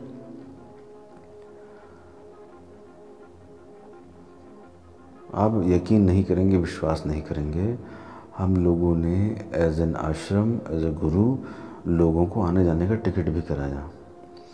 उनसे दीक्षा का जो सहयोग राशि है हम लोग लेते भी नहीं हैं, ठीक है। उसके बाद हमसे रोते गाते गए कि गुरुजी हमारे पैसे नहीं है। उसके बाद दुनिया भर में आदमी घूम रहा है, इधर तीर्थाटन कर रहा है, उधर तीर्थाटन कर रहा है। हम कह रहे हैं यार जाके बोला है तुम साधना करो, दीक्षा लेके गए हो। वो हंस रहे हैं, मजाक उड़ा रहे हैं कि तो बेवकूफ़ बना दिया हमने। तो ऐसे साधकों ने ही मुझे सिखाया है कि गुरु को मृदु नहीं होना चाहिए। अब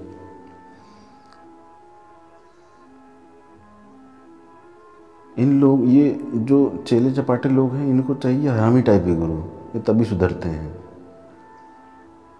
और इनसे बात करने वाला भी नहीं है, किसी चेले से कोई बात करने वाला नहीं है, क्योंकि जो वास्तविक शिष्य है वो तो गिरता पड़ता कैसे भी करके आएगा ही आएगा, ठीक है। क्योंकि उसको तो ईश्वर की ललक है, उसको ईश्वर की प्यास है, उसको व्यवस्थाएं भी नहीं चाहिए आश्रम में। साधक को अगर व्यवस्थाएं चाहिए साधना करने के लिए, तो क्या साधक रहा। या अव्यवस्थाएं इसीलिए कि साधक अव्यवस्थाओं से ही बनता है। प्रतिकूल स्थिति में ही साधक का जन्म होता है, अनुकूल स्थिति में तो अय्याश पैदा होता है, ठीक है। तो इन सब चीज़ों की गुरु अपने समय समय पर परीक्षा लेता रहता है, ठीक है। तो अपनी बुद्धि से कोई अगर गुरु पहचान ले, गुरु नए नए तरीक़ों से जो है अगर शिष्यों को वो करा रहा है, फंसाने का प्रयास कर रहा है, तो समझ में आ जाता है, ठीक है ना। तो बहुत ज़्यादा एक बनावटी भाषा होती है और एक वाकई में करुणा होती है, जो ईश्वर का एक स्वरूप है। दोनों में भेद व्यक्ति को कर लेना चाहिए। कहीं भी मेरे शिष्यों को भी बोल रहा हूँ, मेरे शिष्य भी अगर मुझे छोड़ के जा रहे हैं, जो भी चले गए हैं, अगर कहीं उनको अब मार्गदर्शन चाहिए, तो वो इतना तो समझ लें कि एक पाखंडी गुरु से छुटकारा मिला तो दूसरा पाखंडी ना करें, या तो ना करें, या तो करें तो फिर इसकी तरह पाखंडी ना हो जो तारामणि पुराना निकला है जीवन से, ठीक है। इस पाखंड, क्योंकि देखिए पाखंड पाखंड को आकर्षित करेगा। आप भी पाखंडी, मैं भी पाखंडी, तो आप अच्छे हो जाइए और अच्छा गुरु आपको मिलेगा। क्योंकि मैं तो पाखंडी टाइप आदमी हूँ, ठीक है। मैं तो बहुत कामी, लोभी, व्यभिचारी टाइप आदमी हूँ। शिष्यों को लूटना, दुनिया को लूटना, मेरा तो यही काम है। और साधक आ जाते हैं, मैं उनको भटका भी देता हूँ। तो मेरे पास तो किसी अच्छे साधक की ज़रूरत है नहीं। और आप लोग अच्छे साधक हो गए हैं मुझे छोड़ के, तो आप बहुत अच्छे अच्छे पीर फकीरों के पास घूमिए, बाबाओं के पास घूमिए, वहाँ खूब आपको धन संपदा मिलेगी, खूब ऐशो आराम मिलेगा। मेरा पीछे छोड़ के जो है आप लोग बहुत अच्छे गुरुओं के पास जाइए।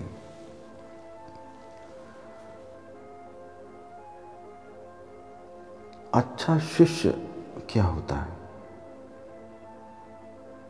ये भी एक बहुत बड़ा पॉइंट है। अच्छा शिष्य क्या होता है? एक आज्ञाकारी होना चाहिए, आदेश का पालन करने वाला होना चाहिए। अब इसमें भी बड़ा ट्विस्ट है, आप लोगों को बड़ा आश्चर्य होगा कि गुरुओं के पास शिष्यों की लाइन लगी होती है, गुरुजी आदेश करिए, आदेश करिए आप गुरुजी, और सब पूरे बाबाओं के बीच में आदेश आदेश चल रहा, आदेश आदेश चल रहा है, लेकिन घंटा कोई आदेश का पालन नहीं करता। जहाँ तक उस शिष्य की सहूलियत होगी वहाँ तक उस आदेश का पालन होगा। जहाँ से उसकी सहूलियत ख़त्म होगी, जहाँ से उसका आराम ख़त्म होगा, जहाँ से परेशानी शुरू होगी उसके चित्त पे, उसके मन पे, उसके अहंकार पे, उसकी वासनाओं पे, स्वप्नों पे, कल्पनाओं पे, वहाँ उसका आदेश पालना हिल जाएगा। गुरु के वचनों पे पूर्ण विश्वास करने वाला होना चाहिए, आज्ञाकारी, आदेश का पालन करने वाला हर मोड़ पे। मैं तो जब शिष्यों को बनाने की भावना से आगे आया था, तो मैं तो ये सोचता था कि मैं ऐसे शिष्य बनाऊंगा कि जैसे मेरे गुरुओं को मेरे पर फ़क्र है, तो मेरे ऐसे कम से कम 10, 20, 50 चेले तो होने चाहिए कि मुझे उन पर फ़क्र हो। लेकिन साले ऐसे गधे निकले इतने वर्षों में, मैं आपको सत्य बताऊं, इतने गधे निकले। मैं चाहता था अहंकार ना हो, वो सारे के सारे इतने महा अहंकारी निकले, इतने क्रोधी निकले, इतने बवाली निकले कि मुझे घिन आने लगी कि इनको मैं कैसे शिष्य कहूँ। लेकिन फिर भी करुणावश कि चलो आज नहीं कल सुधरेंगे, मैं अपने आप को चोटिल करता हुआ, खुद स्वयं बेइज्जती सहता हुआ, कुछ भी ना कहते हुए कि चलो इनको समय बताएगा, ईश्वर बताएगा, सीखेंगे, सुधरेंगे, कि जो ये गुरु को कष्ट हो रहा है, इनको कभी आघात होगा, इनको कभी बुरा लगेगा, उसी पॉइंट पे तो इनको समझेंगे कि गुरु को कैसे बुरा लगता होगा। तो ये सब सोचते हुए मैं आगे बढ़ता चला गया। लेकिन अच्छे शिष्य का तो लक्षण यही होता है कि भाई वो तो पूरी तरीके से समर्पित होता है, वो किसी के भी द्वारा भ्रमित नहीं होता है, वो अहंकारी नहीं होता है, पूरी तरीके से ईश्वर की भक्ति में लीन होता है, सदाचारी होता है। सदाचारी मतलब उसका आचार विचार व्यवहार वो बहुत अच्छा होना चाहिए, बिल्कुल मृदु, सत्यवाणी का प्रयोग करने वाला होना चाहिए। सत्य चुभने वाला नहीं होता, सत्य को मृदु रूप से भी बोला जा सकता है। चपल नहीं होना, चपलता, कुटिलता, क्रोध, मोह, लोभ, ईर्ष्या इत्यादि गुणों वाला नहीं होना चाहिए। अब मेरे पास जितने ही हैं वो सब ऐसे ही हैं, 4-5 को छोड़ के सब ऐसे ही हैं। उसने ऐसा कह दिया, उसने वैसा कह दिया। और ये मेरी वो नहीं है उपलब्धि, ये सभी गुरुओं की उपलब्धि है। सबके पास 99% ऐसे ही है। क्योंकि मैं भी बहुत जगह रहा ना, आश्रमों में, बाबाओं के पास, तो जहाँ देखता था सब जगह वैसे ही है। तो मैं एक बार भाप लेता था कैसी व्यवस्था, उसके बाद मैं स्वयं में सिमट जाता था और स्वयं में सिमट के अपने और गुरु तक सीमित रहता था। जो कष्ट मिलता था उससे हर्ष स्वीकार करता था। ठीक है, उसमें जो भी जिम्मेदारी होती है सिर्फ साधक की होती है कि कितना कुटिल है, कितना धूर्त है, कितना चपल है, चंचल है ना। जितेंद्रिय होना चाहिए। एक व्यक्ति, उसको अपने लिंग पे ही कंट्रोल नहीं है। लड़की आ जाए तो उसके अंदर काम जागना शुरू हो जाता है। एक व्यक्ति है, उसको अपनी जीभ पे कंट्रोल नहीं है। कोई बोल दे तो वो गाली गलौज करना शुरू कर देता है। एक व्यक्ति है जिसको अपने हाथ पे कंट्रोल नहीं है। गुरु कुछ बोल दे तो गुरु को 2 थप्पड़ लगा दे। ऐसे लोग कभी भी अच्छे शिष्य नहीं हो सकते हैं। साधक तो बाद की बात है, अच्छे शिष्य होने की भी उसमें योग्यता नहीं है। पर निंदा करते रहते हैं, है ना, कटु भाषण बोलते हैं। गुरु के जो सदुपदेश है उनका चिंतन मनन नहीं करते हैं। गुरु ने क्या डांट दिया उस पे बहुत कुटिल बुद्धि चलेगी। साला इसने कैसे बोल दिया, इसने साले मुझे ऐसे बोल दिया, गुरु ने इसकी ऐसी की तैसी, मैं समझाता हूँ इसको, मैं बताऊंगा, ये करूँगा। ये दुर्भावना गुरु के प्रति आती रहती है साधकों में। जबकि होना क्या चाहिए, गुरु के जो सदुपदेश है उन पर चिंतन मनन करना चाहिए। लेकिन शिष्य पूरी तरीके से नकारात्मक होते हैं तो वो जो गुरु के द्वारा डांट या समझाने की प्रवृत्ति के कारण जो भी वचन निकले हैं उसको ही नकारात्मक रूप से सोचते सोचते गुरु से दूरी बना लेते हैं। जो भी गुरु जी ने जो नियम आपके बनाए हों ना, उसका पालन करना चाहिए। सभी शिष्यों के लिए बता रहा हूँ, गुरु आपके कोई भी हो, आपके जो नियम बनाए हैं गुरु ने, भैया उनका पालन करना चाहिए। गुरु के आदेश का पालन, उनके नियम का पालन होना चाहिए उनको, और वो पूरी श्रद्धा और विश्वास से, वो कुटिलता नहीं होनी चाहिए। तो गुरु की सेवा में उत्साह होना चाहिए। यानी मजबूरी में, हाँ गुरु जी मेरे भी पैर दर्द कर रहे हैं, अब क्या गुरु जी आपकी बारी, अब आप मेरे पैर दबाएंगे।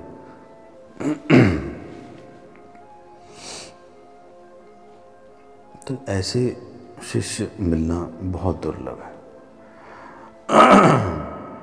ऐसे में मेरे गुरुजन लोग बहुत सौभाग्यशाली रहे कि उनको ऐसा शिष्य मिला, उस पर मुझे गर्व भी है।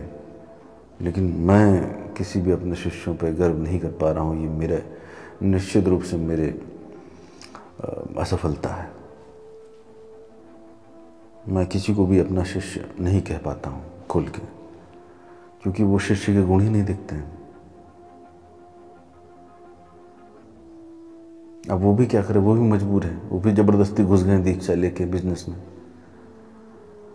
उनको भी धंधा करने का, क्या करें। उनको थोड़ा शिष्य से मतलब है, उनको थोड़ा कोई आदेश से मतलब है।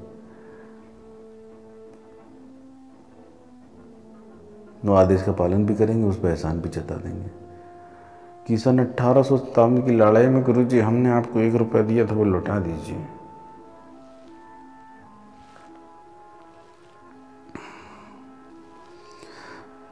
अब अंतिम जो मैं बताना चाहता हूँ कि चेतना के जागरण के लिए कुछ चीज़ों का सामंजस्य होना बहुत ज़रूरी है। आपकी जो अंतश्चेतना है उसके जागरण के लिए शिष्य का पुरुषार्थ, शिष्य की मेहनत, उसकी तपस्या। वो भागेगा तपस्या से तो समझ लें कभी जागरण नहीं होगा, ये बात आप समझ लेना। उसकी तपस्या, उसकी मेहनत, उसकी साधना, उसका पुरुषार्थ, उसकी श्रद्धा, उसका विश्वास, ये बहुत ज़रूरी है। और ये नंबर 1 पर ही रहेगा। पहले शिष्य तैयार होता है तब गुरु उपलब्ध होता है। ठीक है, आपका पात्र खाली है तो उसमें कुछ ना कुछ डलेगा ही, डालने वाला भी आ जाएगा। लेकिन आप ही कुटिलताओं से, चालाकियों से, चपलताओं से भरे पड़े हो, धूर्तताओं से, तो क्या डलेगा उसमें? कुछ नहीं डलेगा। हल्का फुल्का वो पानी जो उसमें पड़ा होगा, हल्का फुल्का बूंद गिरेगी तो वो छिलक जाएगा बाहर। दूसरे नंबर पर आता है गुरु। आप उपलब्ध हो गए, गुरु आ गया। और दैवी कृपा। दैवी कृपा मतलब ईश्वर, मंत्र वाले उसको दैवी कृपा ले लें, मुक्ति धाम के लोग उसको ईश्वर समझ लें। गुरु की आवश्यकता बहुत जरूरी है, मैं सत्य बता रहा हूँ, बहुत ज़्यादा आवश्यक है। पहले तो गुरु होना चाहिए वर्तमान धरा पर। इस समय सीट पे बैठने वाला कोई गुरु नहीं हो जाता है, ये भटकावे मत रहना कि कोई भी सीट पे बैठ गया, मंडलेश्वर हो गया या कुछ भी हो गया। तो वो गुरु की परिकल्पना ही बिल्कुल अलग है। जो उसमें डूब गया हो वो आपको डुबाने की क्षमता में रहता है।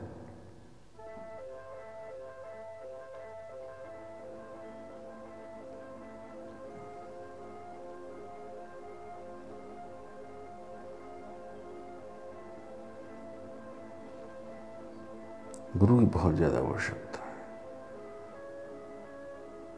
मैं जब भी गुरु के बारे में बात करता हूँ मेरी आंखों से पानी आ जाता है, इतना भावुक हो जाता हूँ, इतना मैं जुड़ाव महसूस करता हूँ अपने गुरु से।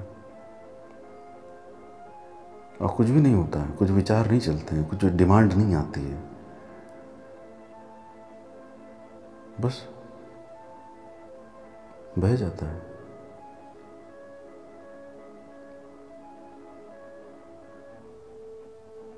क्योंकि गुरु की जो अंतस चेतना है, जो वर्तमान शरीरधारी है, वो ईश्वर से ही जुड़ी हुई रहती है, वो और कहीं नहीं जाती है और कहीं जा भी नहीं सकती, क्योंकि वो डुबकी मार लिया उसने और कुछ नहीं बचा। तो एक फॉर्मेलिटी पर बची है कुछ समय के लिए, थोड़ी देर के लिए सामने, वो भी जा ही रही है धीरे धीरे करके। गुरु की चेतना, अंतस चेतना सिर्फ ईश्वर में डूबी होती है, दूसरा कहीं उसको कोई लेना देना ही नहीं होता है। जो सामने शिष्य आता है, सांसारिक शिष्य आता है, उसकी चेतना बाह्यमुखी और अधोगामी होती है। या बाह्यमुखी मतलब बाहर की तरफ भागती है, अधोमुखी मतलब नीचे की तरफ गिरती है। तो जो बाह्यमुखी होगा, यानी जो अपनी चीज़ों को बाहर फेंकेगा, अधोगामी होगा, वो निश्चित रूप से ईश्वर से संपर्क में नहीं रहेगा। अज्ञान, अविद्या के कारण छोटी छोटी बातों में दुखी हो जाना ना, घृणा, ईर्ष्या, द्वेष, अविवेकी, निर्णय न ले पाना, ऐसी भ्रम की स्थितियों में घिरे रहना, किसी ने कुछ कह दिया वहाँ बह गए, किसी ने कुछ कह दिया वहाँ बह गए, ऐसे निम्न कर्मों की ओर प्रवृत्त होकर चेतना के स्तर को नीचे गिरा देता है। मनुष्य योनि तो छूट ही गई, मनुष्य योनि तो जबरदस्ती आ गए। कोई पुण्य कर्म अर्जित किया होगा कभी किसी युग में, तो वो भुनाने के लिए तुम आ गए, फिर नीचे गिरने के लिए। तो गुरु की जो प्रवृत्ति है, उसकी जो प्रकृति है ईश्वर के कारण, वो अंधकार से प्रकाश में ले जाने की क्षमता से परिपूर्ण होती है। और वो धीरे धीरे ज्ञान देकर, कुछ क्रियाएं करवाकर, कर्मों की गति सही करवाकर, साधक को सामर्थ्य बनवाकर इस अज्ञान के अंधकार से निकाल के प्रकाश में फेंक सकता है। ये संभव है, इसलिए गुरु की आवश्यकता।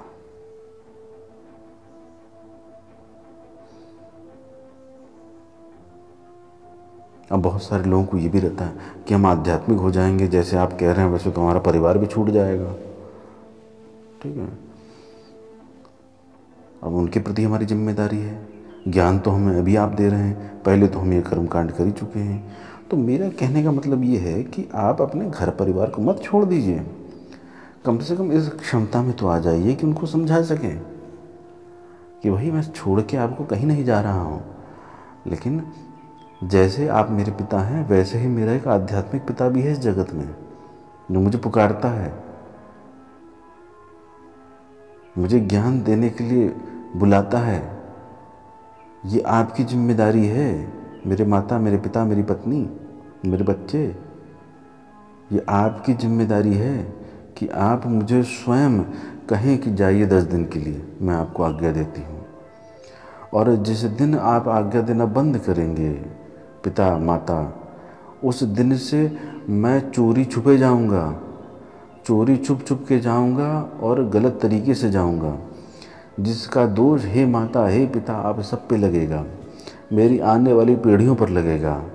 मेरी आने वाली पीढ़ियां आपको भी कोसेंगी कि मेरे माता पिता ने या मेरे पिता ने आगे जाने का प्रयास करा, लेकिन मेरे दादा परदादा ने रोक दिया, टोक दिया।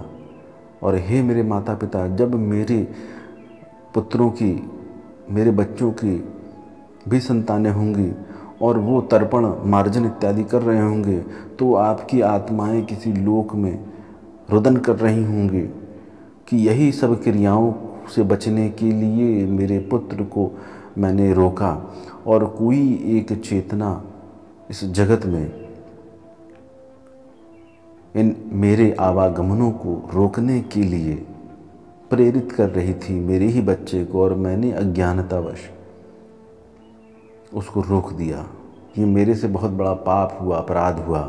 अब मैं यहाँ इस भूत लोक में, इस प्रेत लोक में प्यासा भटक रहा हूँ। आस पास मूत्र करते हुए मनुष्यों के मूत्रों से अपनी प्यास बुझा रहा हूँ। वर्षों प्रतीक्षा करता हूँ कि मेरे बच्चों के बच्चों के बच्चों को ज्ञान हो, तो किसी ब्राह्मण को वो बुला के मेरे लिए कुछ तर्पण इत्यादि करें तो मेरी प्यास बुझे। मैं ऐसे लोक में तड़प रहा हूँ। हे ईश्वर, मैं इतना पापी, मैंने अपने पुत्र को रोक दिया। क्योंकि जिस परिवार में कोई व्यक्ति जब आध्यात्मिक हो जाता है तो निश्चित रूप से सभी भयभीत हो जाते हैं। भयभीत होने का कारण यह है कि उनको ये लगता है कि ये चला जाएगा, ये घर परिवार की जिम्मेदारी को छोड़ देगा, जबकि वर्तमान में ऐसा नहीं है। ये उन सभी की अज्ञानता और मूर्खता है। वर्तमान में जो इस धरा पर गुरु उनको ज्ञान दे रहा है, वह साथ में ये भी बता रहा है कि अपने घर परिवार को छोड़ के मत आना, समय समय पे आते रहो, ज्ञान लेते रहो और घर पे रह के अपनी साधना करते हुए अपने पारिवारिक जिम्मेदारियों को निभाते रहो। जिस दिन प्यास इतनी प्रगाढ़ हो जाएगी, जिस दिन सत्य का बुलावा होगा, हे मेरे शिष्य, मैं तुमको यहीं से वहां पहुंचा दूंगा।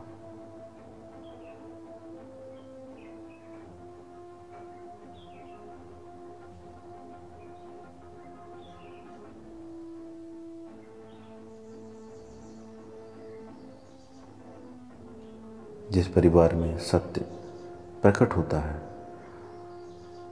उसके सभी पितृ प्रसन्न होते हैं, क्योंकि एक बहुत बड़ी लंबी कड़ी चलती हुई आ रही थी जिसको तोड़ के लोप कर दिया गया ज्ञान के प्रकाश में, और उसमें सब नहाते हैं, सब स्नान करते हैं और सब तृप्त होते हैं। तो ये जिम्मेदारी प्रत्येक जीव की है कि अपने परिवार वालों को, अपने पितरों को, पूर्वजों को, आने वाली संतानों को उस ज्ञान से ओतप्रोत करवाएं।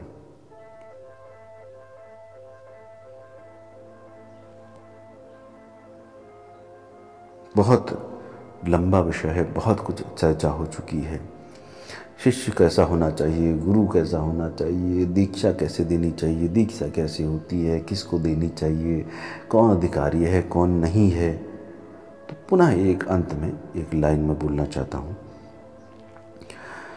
दीक्षा देने का अधिकार मात्र उसको है जो स्वयं ईश्वर हो गया है, जिसने वर्षों तपस्या रत होके ईश्वर में स्वयं को डुबो दिया है, बजाय कोई तांत्रिक टीचर, तांत्रिक अध्यापक होने के।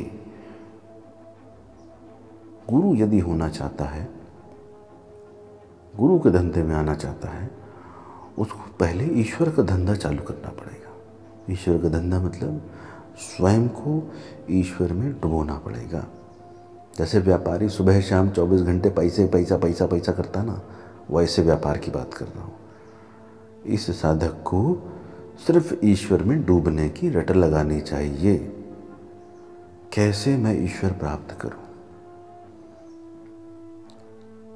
कब वो शुभ दिवस आए, ये उसके रोम रोम से, अणु अणु से, पल पल प्रति पल ये उच्चारण होना चाहिए। बुद्धि से नहीं कि गुरुजी को 10 बार मैसेज डाल दिया, गुरुजी आपने बताया नहीं ईश्वर कैसे मिलेगा ना, ये बेवकूफ बनाने वाली चीजें बंद कर दो आप सब लोग।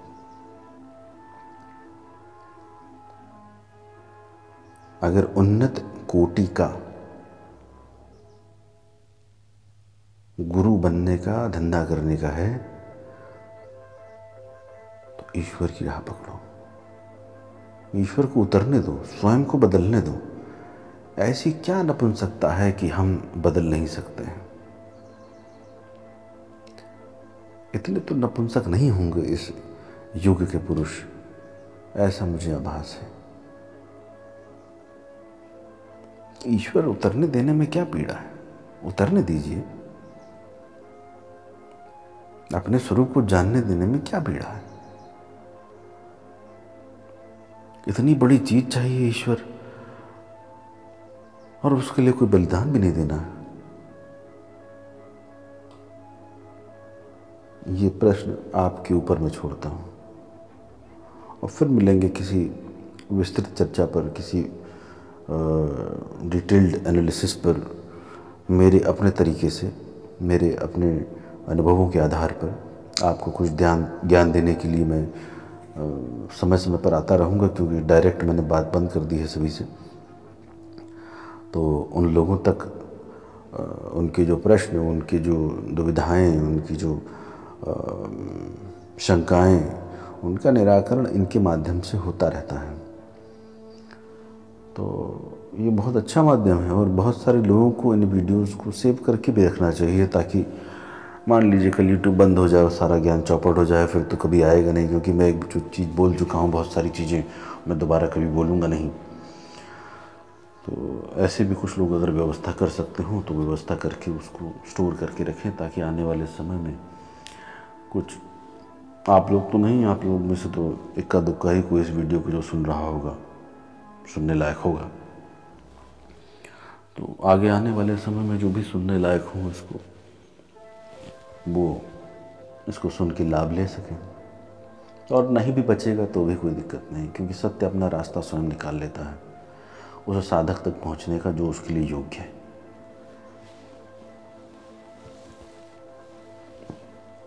आप सभी के जीवन में भगवान भैरवनाथ वो सब कुछ प्रदान करें जिसके लिए आप योग्य हों। और मैं भगवान भैरवनाथ से प्रार्थना करता हूँ आप सभी के जीवन में खूब आनंद हो, खूब शांति हो, खूब संपदा हो, आप और आपका परिवार खूब सुख शांति से रहे, और अंत में ध्यान करते हुए आप मुक्ति की ओर अग्रसर हो। मैं सभी के लिए ईश्वर से प्रार्थना करता हूँ। जय श्री काल भैरव।